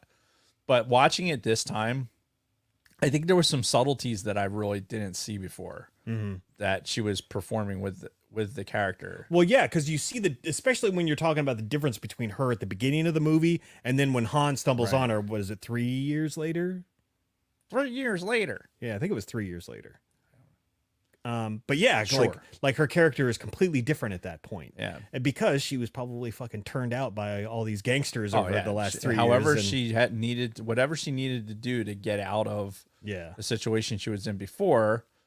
And that's how she's in the situation she's in now. Mm-hmm. And I feel like she played Han the whole time that during that second half of the movie where, she was going with him and kind of acting like she loved him and all this other stuff, where at the end of the day, her goal was just to keep moving higher and higher. See, I don't think that was the goal of the whole sequence. I think the goal was, the Maul, the threat of Maul ultimately, spoiler alert, by the way, Maul's in this. Yeah. The threat of Maul hung over everything. You know, Voss was afraid of him. Kira obviously was afraid of him. Beckett was afraid of him because I think Beckett knew, and he was about to tell Han, and Han shot him in the chest first. Yeah. Fucking Hey, Han shot first. yeah, created by George Lucas. I think fuck, where was I going with that? Damn it. Maul. Talking about Darth Maul. Oh yeah, so for her, I think it was she knew that she couldn't survive if she just tried to hide, Right. Because Maul would find her. Like she's too connected into the system. Mhm. So She's inked up and everything. yeah, so the best thing that she could do was, okay, I'm going to hopefully hide Han and, you know, tell him everybody's dead. And then have Maul go on a wild goose chase. You know, he'll get all pissed off with his fucking magic legs. Mm-hmm. And then, you know, it'll be over and then do whatever. Yeah. So she basically, she did what she needed to do. Like she killed Voss because she probably hated him anyway. Yeah. But I don't think her goal was to run fucking Crimson Dawn. I think that just kind of happened that way. Okay. I kind of thought like, and I still think that maybe like in the back of her mind, you know, her end goal was to use this situation to get rid of Dryden Voss. But there's never. I think Crimson Dawn's, because it's run by Maul, that nobody is in any position. Like they're not. Nobody. They're all lieutenants. Yeah. Like even Voss. Like he's just a lieutenant. Like Maul ultimately is the one making out decisions and running shit. Like everyone has these positions of power, but they're not really that powerful because they all have to answer to somebody and they're all terrified of them. Mm-hmm.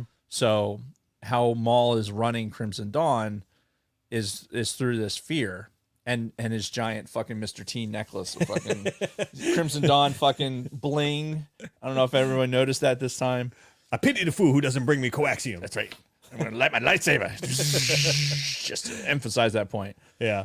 How fucking great was Dryden Voss's yacht? That fucking vertical ship. Oh, that's got the what did I it was like a yacht. It looked like a sail, like just a singular sail, just the most non, like, okay, this obviously would never fly in real life. Impossible shape. Again, Star Wars. Why not? Yeah. Fuck it. Yeah. How's it land? We'll put landing gear on it.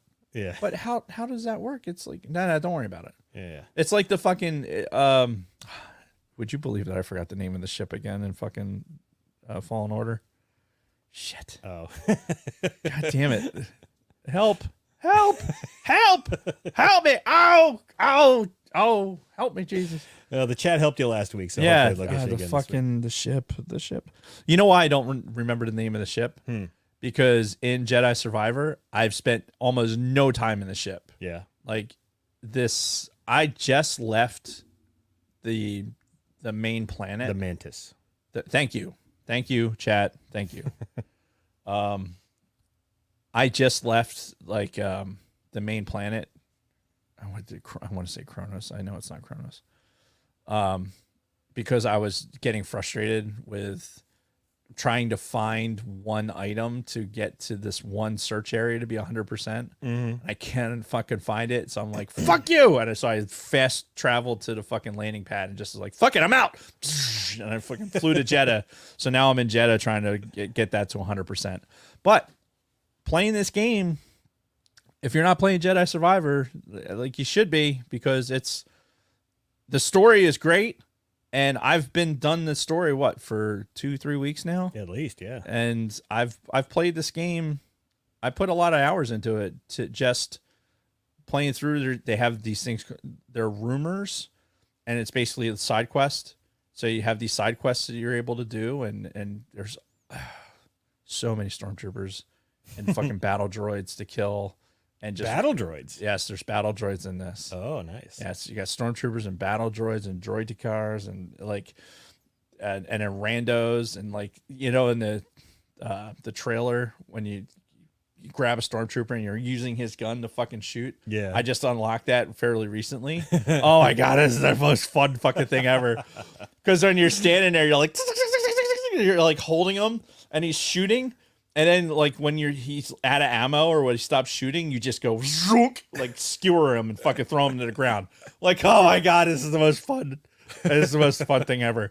I will literally, I'll just go to find a fucking save point, save, hit rest, because if you go to Yeah, because it rest, respawns it all the respawns enemies. everyone, and Yeah. go back and just fucking do it. I'm going to do it again. It's so much fun.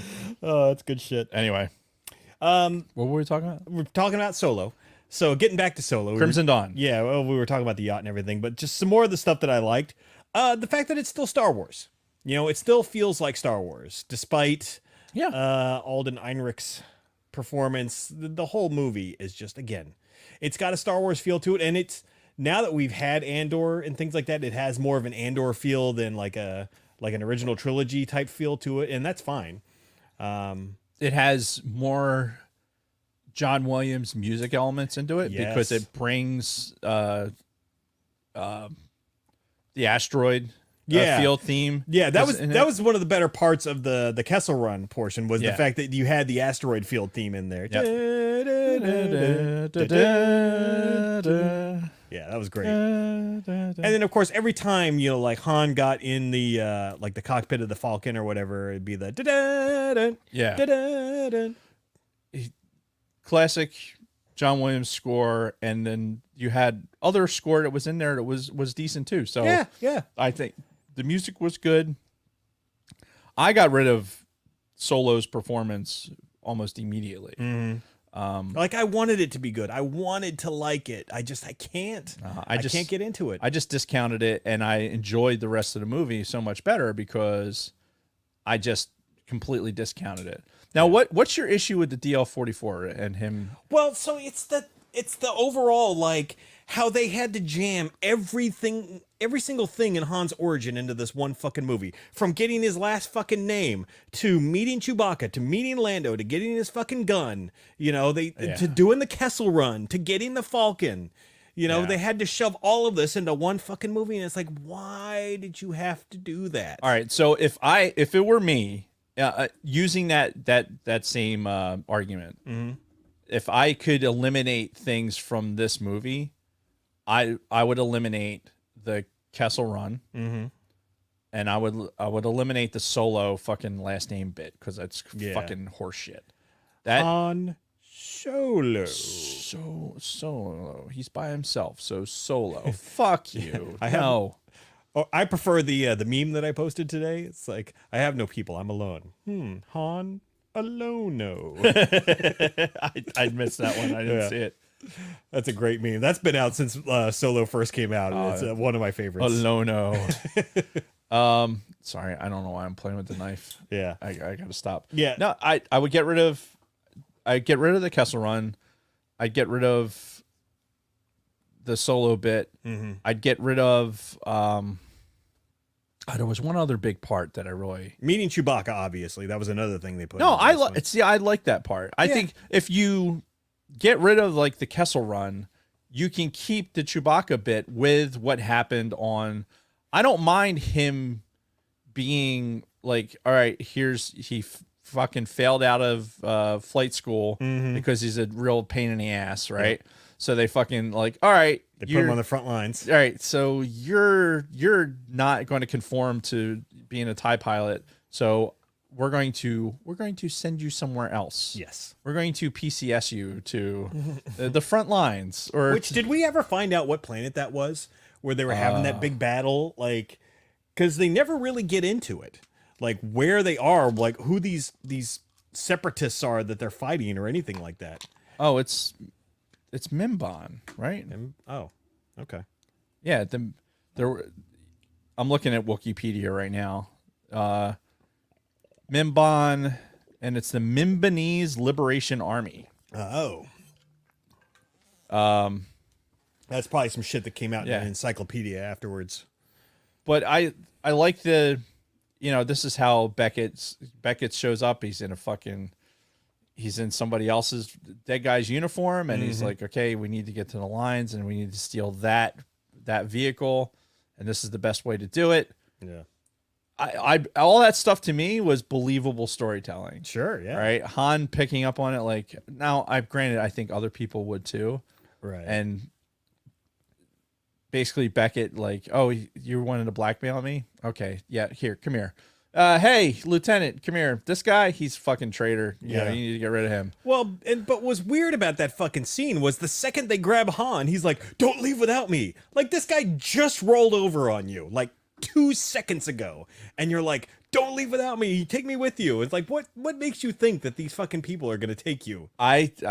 He probably knew it was his best chance to get off that fucking planet. I guess. That their goal was to get off planet. That's all their whole reason for be there. So he sniffed that out and was like, "Nope, these guys are. I'm going to get back to get with these guys to fucking get out of here. They've got a plan. I want to be a part of it." Yeah. And that was his fucking mission.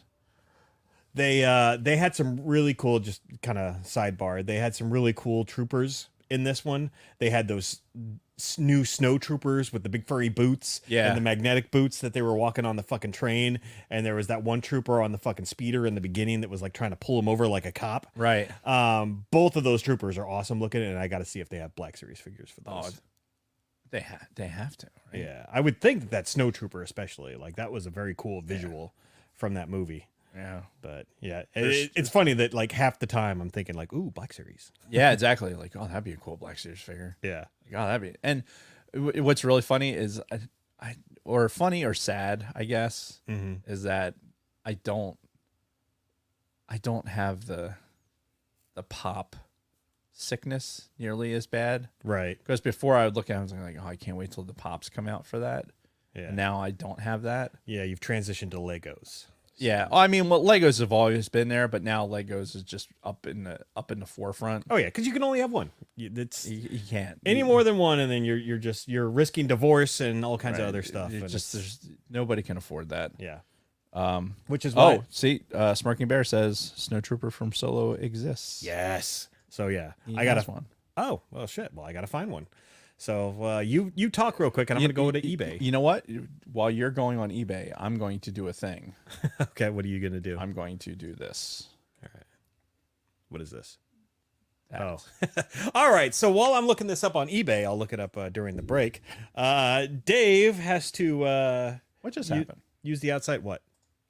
Oh, all right. Then never mind. Dave has to use the outside men's room. So we're going to take a very quick break and be right back after this word from our sponsors. All right. So now we're on eBay here. Why don't I share my screen so you guys can all be involved in the searching for the Black Series. All right. Star Wars Black Series Snow Trooper Solo. Hold on here. You guys can see my screen, right? Yep. Okay. Not the Snow Trooper. See, I knew that was the first one they were going to fucking come up with. I don't see them yet. No, they got the fucking First Order Snow Troopers. Lame. I will say, you know, I'm not a huge fan of the First Order troopers overall, but when I saw the guys in costume at the Galactic Star Cruiser, because, you know, the First Order invades the fucking Star Cruiser during the thing, spoiler alert, they had a couple of just regular First Order stormtroopers in full costume, and their costumes were fucking good, to the point where I'm like, I actually do kind of like that. So, but anyway. All right, help me out, Chad. Do they have a specific name? I'm well hydrated today. Dave is well hydrated today. Range Trooper. Copy. Let's look for that. Star Wars Black Series Range Trooper. So I could do the 30 seconds and while you're still searching. No. We're in this together. Holy shit. $19 for one? See, this is where they fucking get you. You're like, oh my God, that's so cheap. And then you see $12 for shipping. Fuck you. $20 free shipping. Well, there you go. Is it in case? Okay, he's in the box. Star Wars has black. You got to read the description too, because sometimes they'll put these fucking pictures up, and they'll be like, "Oh yeah," and then in the fine print, this is for the box only. Right. It's like, fuck you. Yeah, people are assholes. Yeah. All right. Star Wars Hasbro Black Series Range Trooper 6-inch action figure. Okay. And this is $20. That's a good fucking price with free shipping. Buy it now. No, I do not want your fucking warranty. Those are all scams. Don't ever buy those, people.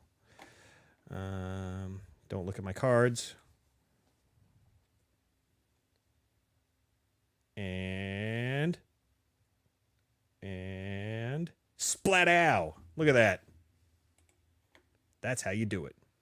All right, you ready? 30 seconds. All right, let's go.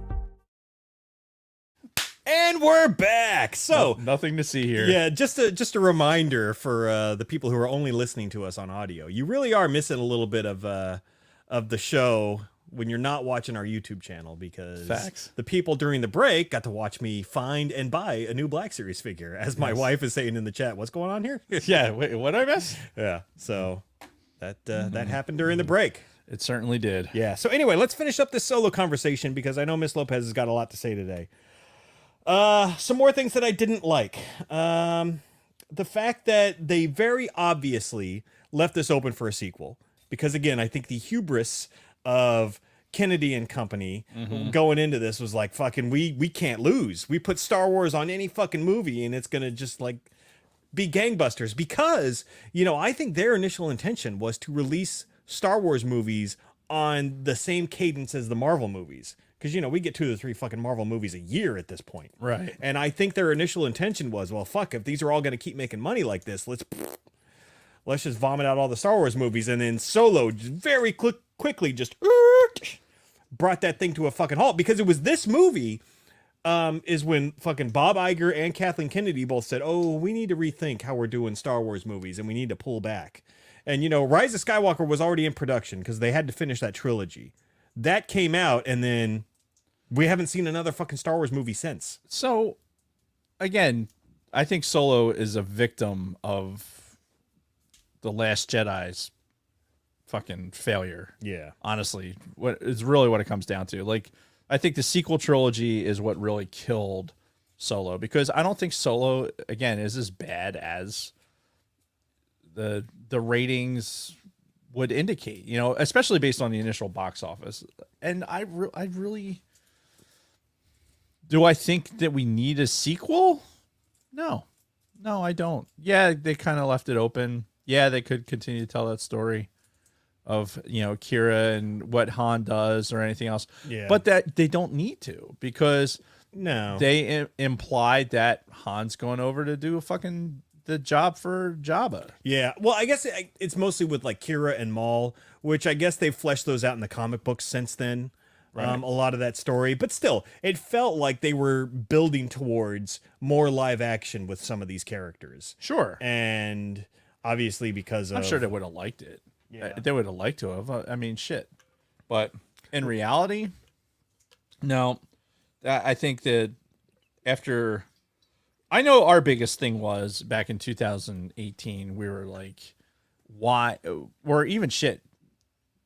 I think we were saying it even before Last Jedi came out, when they were announcing the release dates for when Solo was going to come out. We were like, why? Yeah. Why don't you wait? Yeah. No, we why not- did say that a lot. Why not give this time to actually like breathe and have its own following? Yeah. Yeah, no, I think they set it up for failure. The pushing it out when they did, for multiple reasons for the doing it 5 months after.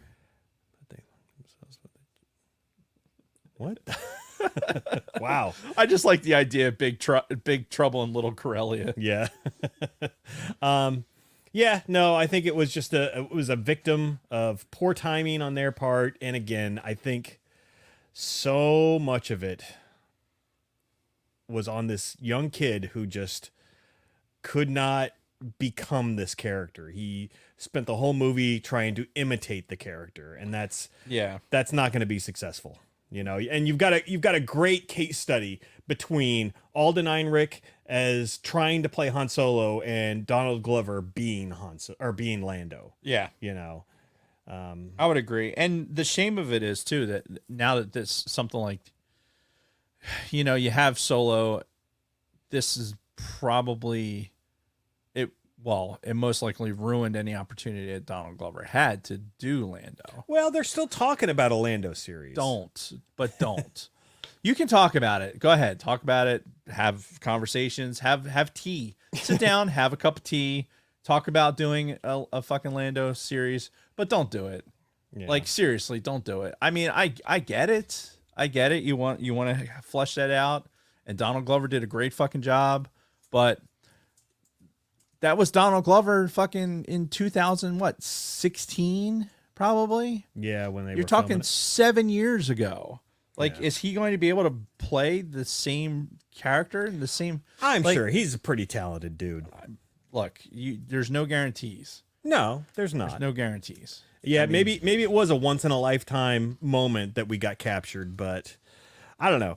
Either way, like at this point, it's been long enough where I don't really care about a sequel. I would like to know what the hell happened with Maul between this and where we picked him up in the last season of, or up in Rebels. Cause you know, by the time we catch up to him in Rebels, he's a fucking shell of the person he was, not even like the leg part, but, all right. you know, he was a fucking mess. He was emaciated. He was. Yeah. So, like, how did he go from running this fucking criminal empire to... Maybe Kira took him out from the inside. Could be. Very well could be. As I mentioned Crimson Dawn a lot in other things. Oh, yeah, they're very prominent. Obviously, they had prevalence. Yeah. Oh, that's the other thing that I forgot to mention was when they get to the mines of Kessel and one of the Pikes actually comes out. You get to see some of the Pikes in live action. Yeah. And I think when we watched Solo, I wasn't familiar with the Pikes enough at that point because I don't think we had watched Rebels or anything like that. So then the Pikes come up and I'm like Leo pointing at the screen like, oh my God. Yeah. So it was neat seeing a live action. And version of the Pikes. I did like that.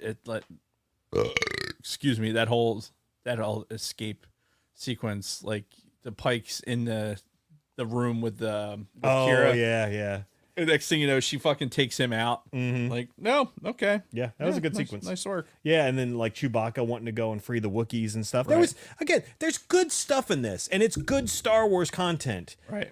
It just had some problems. It had problems, and it had timing issues, and it should have, like, instead of let's get this out, just wait. Just wait and get it right. Like, kind of like they did with Andor, and kind of like they've done with some things subsequently. Yeah. Like, I get it. Theatrical releases have a little bit more of maybe a time issue for backing and stuff like that. Excuse me. Oh, God. Damn. Okay, so last thing before we close this out. Where would you rank this in the Star Wars movies these days? Oh, fuck. Okay, I'll let me go back. What Star Wars movies are worse than Solo in your mind?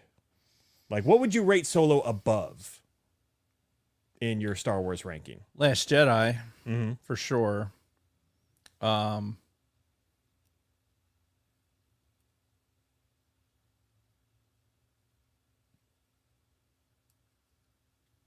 Last Jedi. Just Probably. Last Jedi? Just Last Jedi. Okay. I'd have to watch. I haven't rewatched Rise of Skywalker to give it a Still? fair assessment. Okay. Like, I've only seen it the 3 times. Well, we Twice saw it for sure. We saw it twice in theaters. Yeah. So I haven't seen it at home. okay. So I'd have to rewatch Rise of Skywalker and have a fresh comparison before I make a comment like that. Because again, there's scar tissue with Rise of Skywalker because it's the last one, right? And I've talked about this a lot, where I think my reticence for seeing it was because of being at the end of the last movie for the foreseeable future, maybe forever. You know, anything can happen. Sure. Yeah. So, and it ending kind of the way it did, not necessarily on the best note. So, I think I'd have to rewatch Rise of Skywalker, and, you know, under the filter of, okay, Last Jedi is what it is, and this is where we are with the story, and this is the story that we have, and we're just going to go with it. Yeah. You know, and because this is what the canon is, and I'm fine with that. I'm at a point now where I can accept that. But does it mean I'm going to watch the movie? No, but I'm also not willing to put, just because it's part of the sequel trilogy, I'm not going to put Solo above it. Yeah. Because of that. You know what I'm saying? Yeah, for sure. Yeah, for me, it definitely I'd watch it before I ever watched The Last Jedi again. And I'd probably, if given a choice between Solo and Phantom Menace, I'd probably watch Solo. So the trick with Phantom Menace, I think, is it is a full up Star Wars movie, because you're getting the full treatment. Well, yeah, because it's with George. It's George. It's John Williams. It's Duel of the Fates. You've got, I don't know. There's some there's very cringy stuff with fucking Jar Jar, and, you know, George's attempts at his early CG work, which was fucking phenomenal at the time. But yeah, I still think Phantom Menace is a better movie, for a better Star Wars movie than Solo. Yeah. But it's still Star Wars. Got a lot of interesting comments in the chat. Some people say Solo, Sad Monkey said Solo is the best Disney Star Wars movie, which is pretty surprising. But, you know, some people like Smirking Bear would even watch episode 1 over Solo.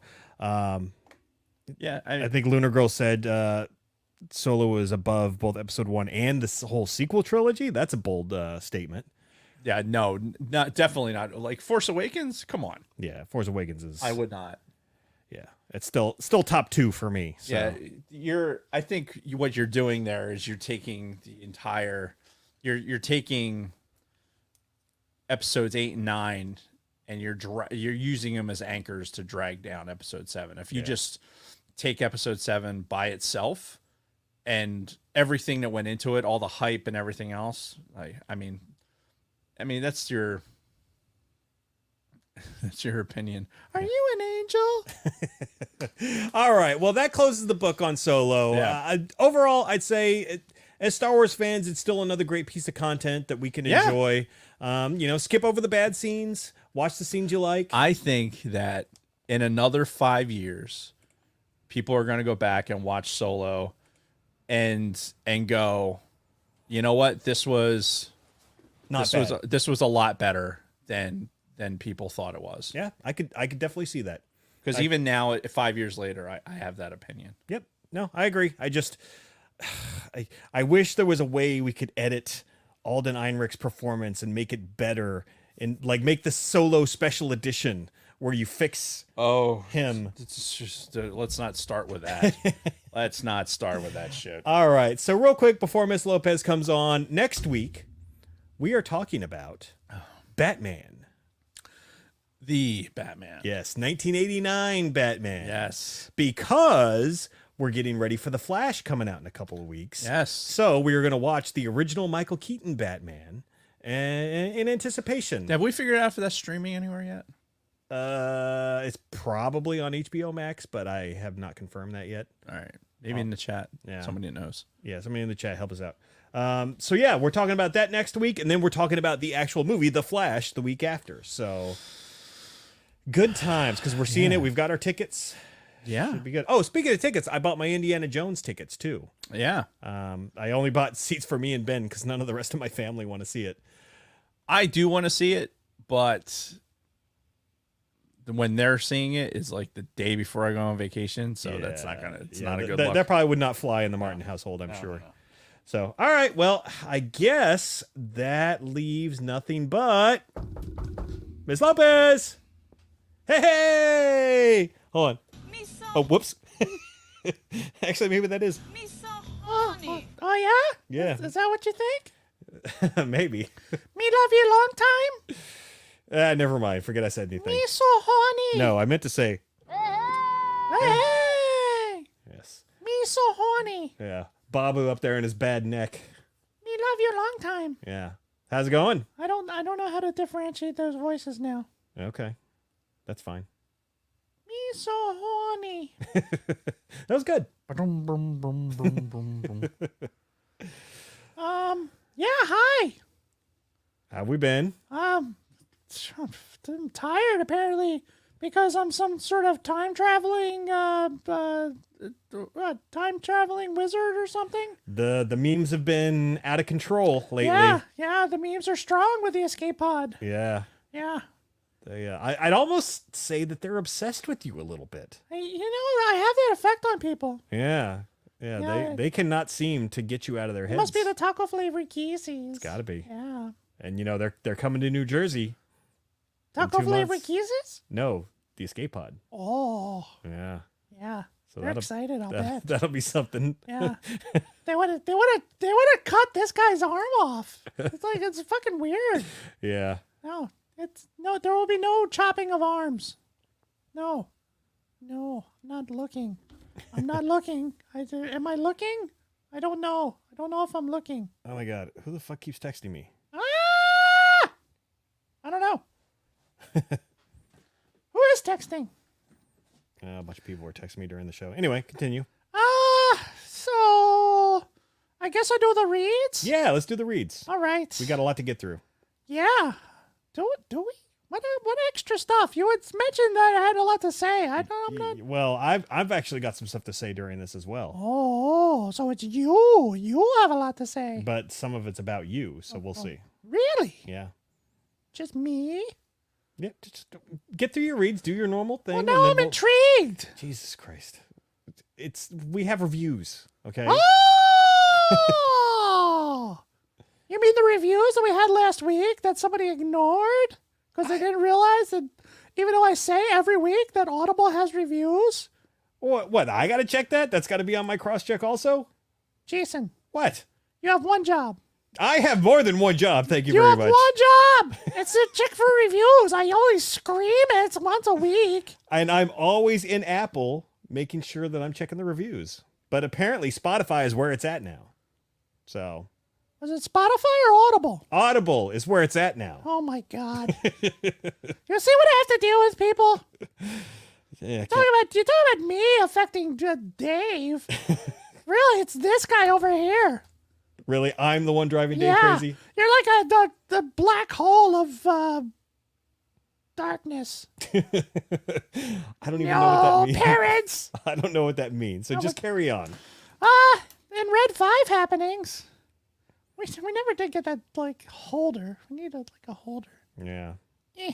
We need somebody with some carpentry skills. He's busy. Where the Jesus? We bring it to Jesus in? No. Or Consuela? Who? No. Oh. No, can build. No. Oh my God. Yeah, because it's a Consuela. It If was we're going to culturally appropriate, we might as well go with the full Monty. I know, right? Might as well offend Right, everybody. right, Consuela? No, don't bring me into this. Oh, no, You sounded like Mama for a second there. no, can clean. All right. I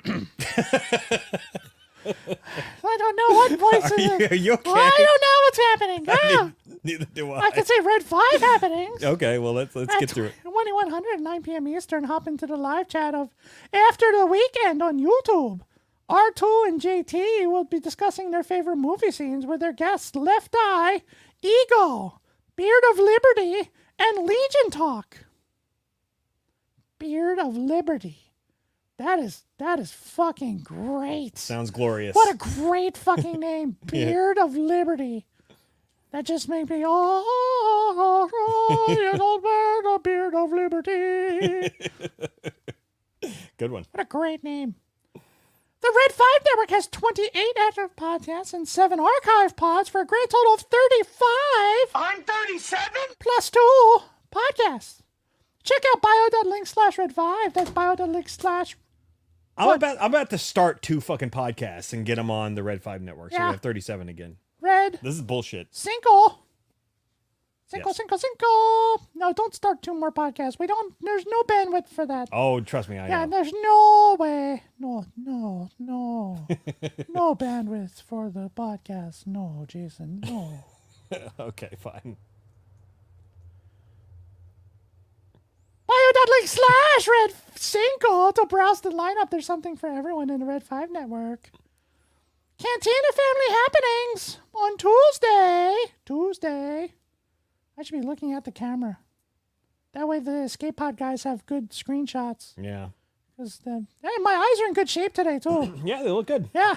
There's an extra time taken with the old tape. Though I guess there was a compromise. Your hair looks like you got something in your hair right on your forehead. Yeah, it's seen better days. Yeah, it's all right. It's tough.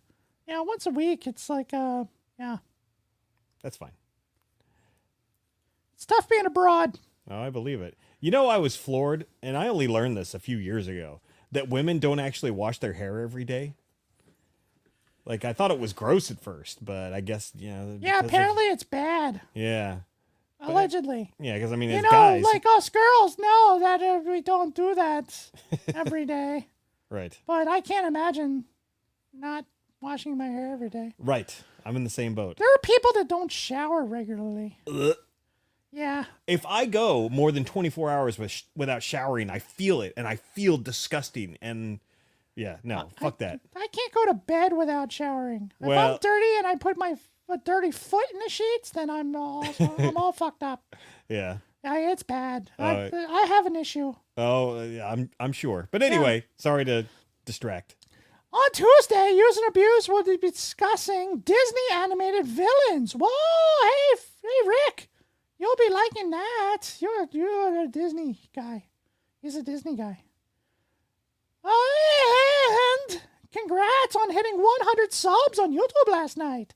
Nice. Yeah, they had like an extra YouTube thing. Ah, very That was nice. last night. I'm sorry I missed it. Catch Scott, Kim, Nicole tomorrow, 2000 8 p.m. on the YouTubes. I'm going to move the microphone. All the noises. Wednesday, ATSW, the Escape Pod, you know, those guys, is back on the road to Ahsoka again with their review of Star Wars Rebels Season 2. Ah, they go through the whole season, huh? I guess. All right. But first, they'll spend a half an hour shit-talking me, LG, Backyard TARDIS, and Shanty. So, fuck them. Fuck them. Check out Don, Brady, and Dragon Buddy and their fake news on Wednesday on YouTube at 19:05, 7:05 Eastern. Hashtag Justice for Hannaford. Hashtag Davis Fine. Hustis. Because I can't do J's. That's got to be Hustis for Hannaford. We should change that. Should be Hustis. Hustis for Hannaford. Hustis for Hannaford. Hustis for Hannaford. Oh my god. Hustis for Hannaford. Huh. Look at my eyes, Jason. Ready? Hustis for Hannaford. Oh, they can't really see it on camera either, but Hustis for Hannaford. the eyes look so crazy when you lean forward like that. Oh, God. If only you could be here. I know. Oh, they'll get a chance to see you in person. Oh, At least yeah. It's some going to be people will. great. That's so, I can't wait. Oh, I'm sure you're looking forward to that It's day. gonna be good. It's gonna be great. Tales from the Bounty Board returns on Friday with Shadows on the Tide Part 2. They go live on the Red 5 Tavern Friday night at 2100, 9 p.m. Eastern on YouTube. So I'm just some people in the chat have been mentioning how like you have an equivalent to you on this side of the screen with Where? me, and one person suggested maybe Jennifer Garner show up on this side. Yeah, how's that gonna go? I'd have to do some research. You gonna work on that? I don't know. Like how's that gonna? I don't know. Let's hear it, Jason. Yeah, I thought it was funny. I thought Let's hear it. Let's hear it. I'm not doing anything. No, No, come on. not doing it. No, Jason. No, can't do voices, Jason. No. Oh my god. Are you done? No. Oh my god, let's get to it then. Tales from the Bounty returns. Shadows of the Tide Part 2. They go live on Red 5 Tavern 2100, 9 p.m. Eastern on YouTube. Catch last week's episode with Shanti, Tina, Don De La Snooch, and Lunar Girl, where they memorialized Kark and fought evil fish, lobster, and crabs. Sounds like a party. That's a pretty good party. Yeah. Sweet Studios premiered a new collab this weekend. Weezer's The Sweater Song. That's right. That's right. That's right. Yeah, he actually had a live premiere for that. Yes, he did. Yeah. Yeah, and my dumbass, I set up the YouTubes to do like the thing where it says, "Hey, this Notification? is there you go, notification." Yeah, words. English. English isn't my first language. No. Yeah. Actually, yeah, it is. Who am I kidding? I'm illiterate in all Yeah, I thought you were languages. from the block. Yeah. Yeah, well, that block hit me pretty hard. Sweet Studios did the Weezer The Sweater Song. Catch the replay of the pre-release party with hosts Big Sweet and Lunar Girl with special guest ASMR Kenobi at Sweet Studios on the YouTubes, and then watch the video. Even LG had the cameo in the song. Can you guess which one? There's only one time when a girl talks in the song. In the Sweater Song. Oh. Hello? The in-between parts where she's like, I'm going to this party. Yeah. Valley But if- Girl. LG did the Valley Girl bit. But if like my friends don't want to like go, Yeah, I'm having can I fun. like have a ride? Oh no. You're gone. Bye-bye. Bye. I had something else. Oh, ASMR Kenobi. What does ASMR stand for? That's that thing where people like get off by people like licking microphones. Ass to mouth, right? Every time I see that, I think ass to mouth. Oh, I didn't think that, but And I know it's not right, and I apologize profusely, but ASMR Kenobi, all I think about is ass to mouth. And I'm like, God, that seems like a weird thing to have as your handle. But if that's what you're into, ass to mouth Kenobi. yeah, go for it. Yeah. That's definitely unique. Oh, you think he went ass to mouth with Tala from the Kenobi series? If he was lucky. Yeah, that's what I'm saying. That's what he said. Mm-hmm. Layman's Terms did not release anything new on YouTube this past weekend because he was busy attending the 80s party on Pop My Culture. Please give him a sub on YouTube for your primary source of ignorance and junk and banter, and check out his Saturday guest appearance on YouTube. Luna Girl hopefully is posting a link in the chat right now. Right now. This is the part where I remind you right now, apparently. Right now. Yeah. The Orange Fisher released episode 79, Marvel Movies and Late Night Tacos. Taco. Gotta like your taco flavored kisses. This past Friday. Find their podcast exclusively on Spotify. Tacos. Taco. Taco. Oh my God, stop. No tacos, no. You ready? I'm always. You can find us! I warned you. At the sidebar, try this again. Ready? You can find us at bio.link/the sidebar cantina, where you will find our links to Patreon, YouTube, our audio podcasts on Apple, Audible, Spotify, Audible, Apple, Audible, and Spotify. Note, Audible. Jason, stop playing with your dolls. Sorry. Audible. Yes. I called the Audible. And all social media platforms, including Twitter, Instagram, Facebook, Twitch, Discord, and TikTok. You'll also find all of our Spotify music mixtape playlists. Spotify mixtape playlists. Also in our bio link is our TeePublic merch shop. We have our F Cancer and Jason Rose designs, the super sexy Twi'lek cyborg chick upper 11 Hennifer design. Me. Our Brady McLovin has been wearing lovingly for the past few weeks on his live streams. Yay! Thank you, Brady. Taco favorite kisses for you. It's a shame you're part of that hate group. The Hennifer hate group. Oh, right. I lost my train of thought. Damn it. You can also find our classic Sidebar Cantina logo to throwbacks. Logo, yeah. Yeah, logo.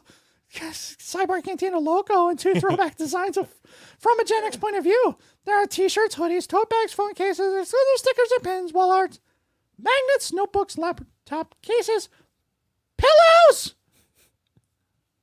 It's back there. Yeah, which by the way, Bob Healy was in the studio on Saturday. We Yeah. played a little Magic in here before we went to the Fan Expo, Yeah.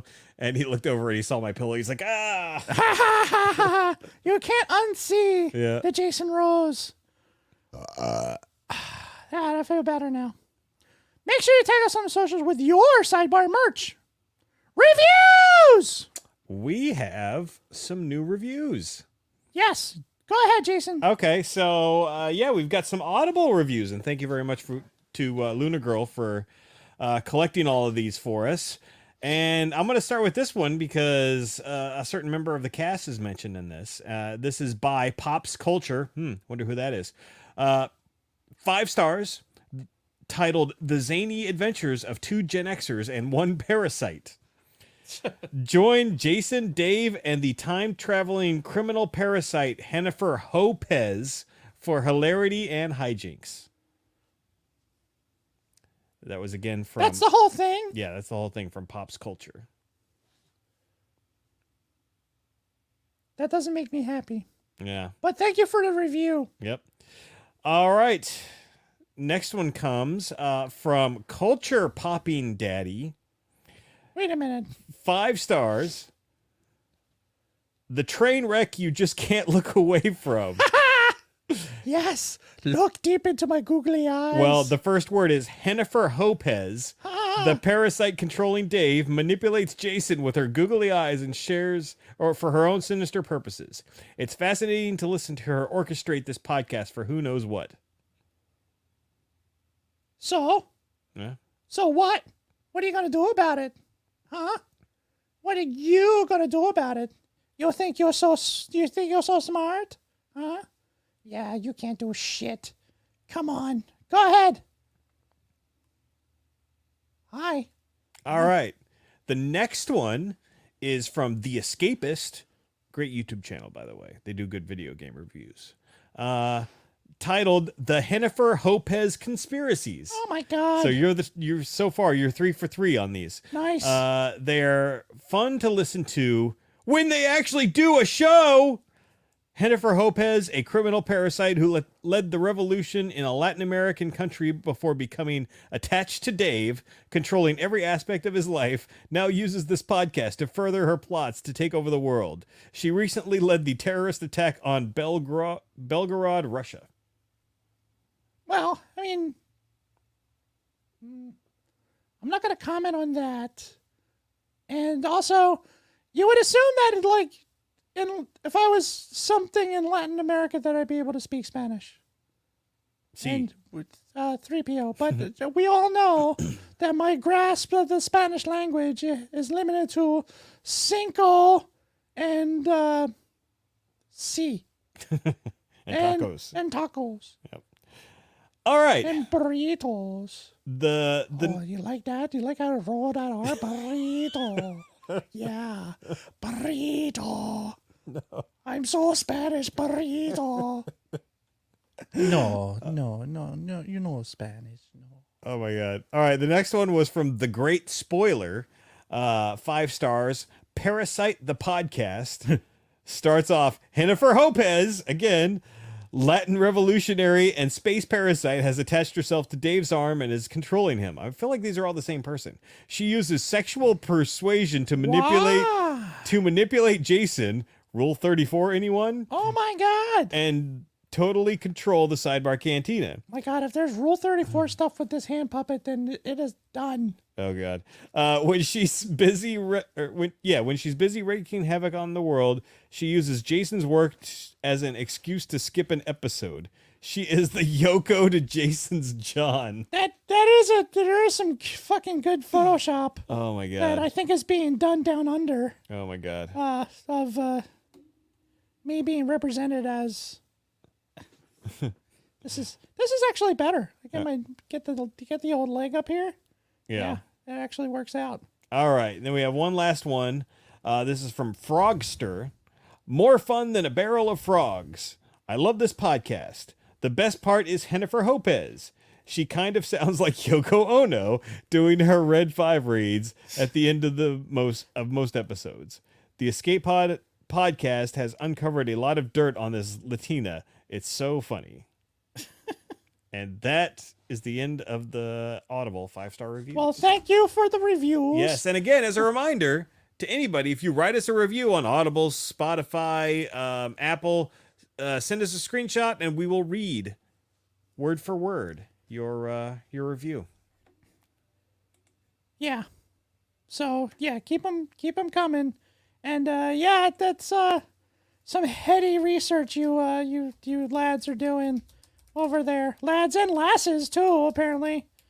Yeah, I don't know what they're smoking over there at the escape pod, but it must be good, because they're obviously not doing a hand puppet for the fucking show. Right. And I was just reminded too that the Orange and Fett show that we talked about earlier, they are on iTunes now. So Yes, so search for them on iTunes and leave them reviews too. yes, absolutely. And you will do it. The sake, do it. Just the sacred do it. Yeah. Yes, the sacred do it. Oh my God, I should splice that together. The sacred Jedi, do it. You know what? Yeah, if they're listening to us on audio,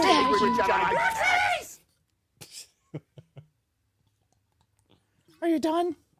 No, I'm never done. All right, I am. All right. Well, thank you, and we'll see you next week. Bye. Hit the like button. Bye. Bye. Bye. Bye. Bye. Bye. Bye. All right, see you. Bye. All right, so something else I wanted to mention real quick before we go off the air is we did Solo today. We're doing two non-Star Wars topics in a row next week and the week after. Batman and the Flash. But, I just want people to not freak out, because we got a lot more Star Wars Don't topics freak out. coming up in the future. Don't freak out. Sorry, what? Yeah, I know we've No freak out. we've gotten away from the Star Wars topics, but trust me, there's more coming. We just had to get through some of this other stuff first. Look, OG Batman is worth the discussion. Oh yeah, and hopefully the Flash is too. Hopefully. Yeah. If it's not, then guess what? We'll sit here and trash it. We'll sit here and trash it, and then we'll probably end up talking about Star Wars anyway. There you go. There you go. Yep. So, all right, we're out of here. Thank you, everybody. It's always a pleasure. Thank you to our audio listeners.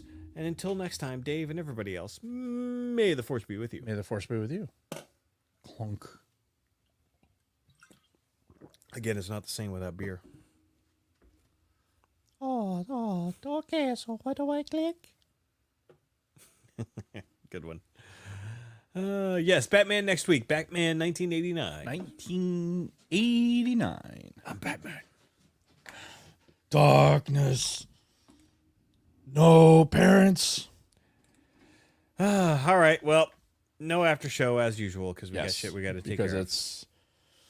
it is the 8 o'clock witching hour. Yep, and I took my pill earlier, and now I'm feeling it. So Yes, he is. it's time for bed for me. So, Nighty night, all right. everyone. Good night, all. Bye bye. Thanks.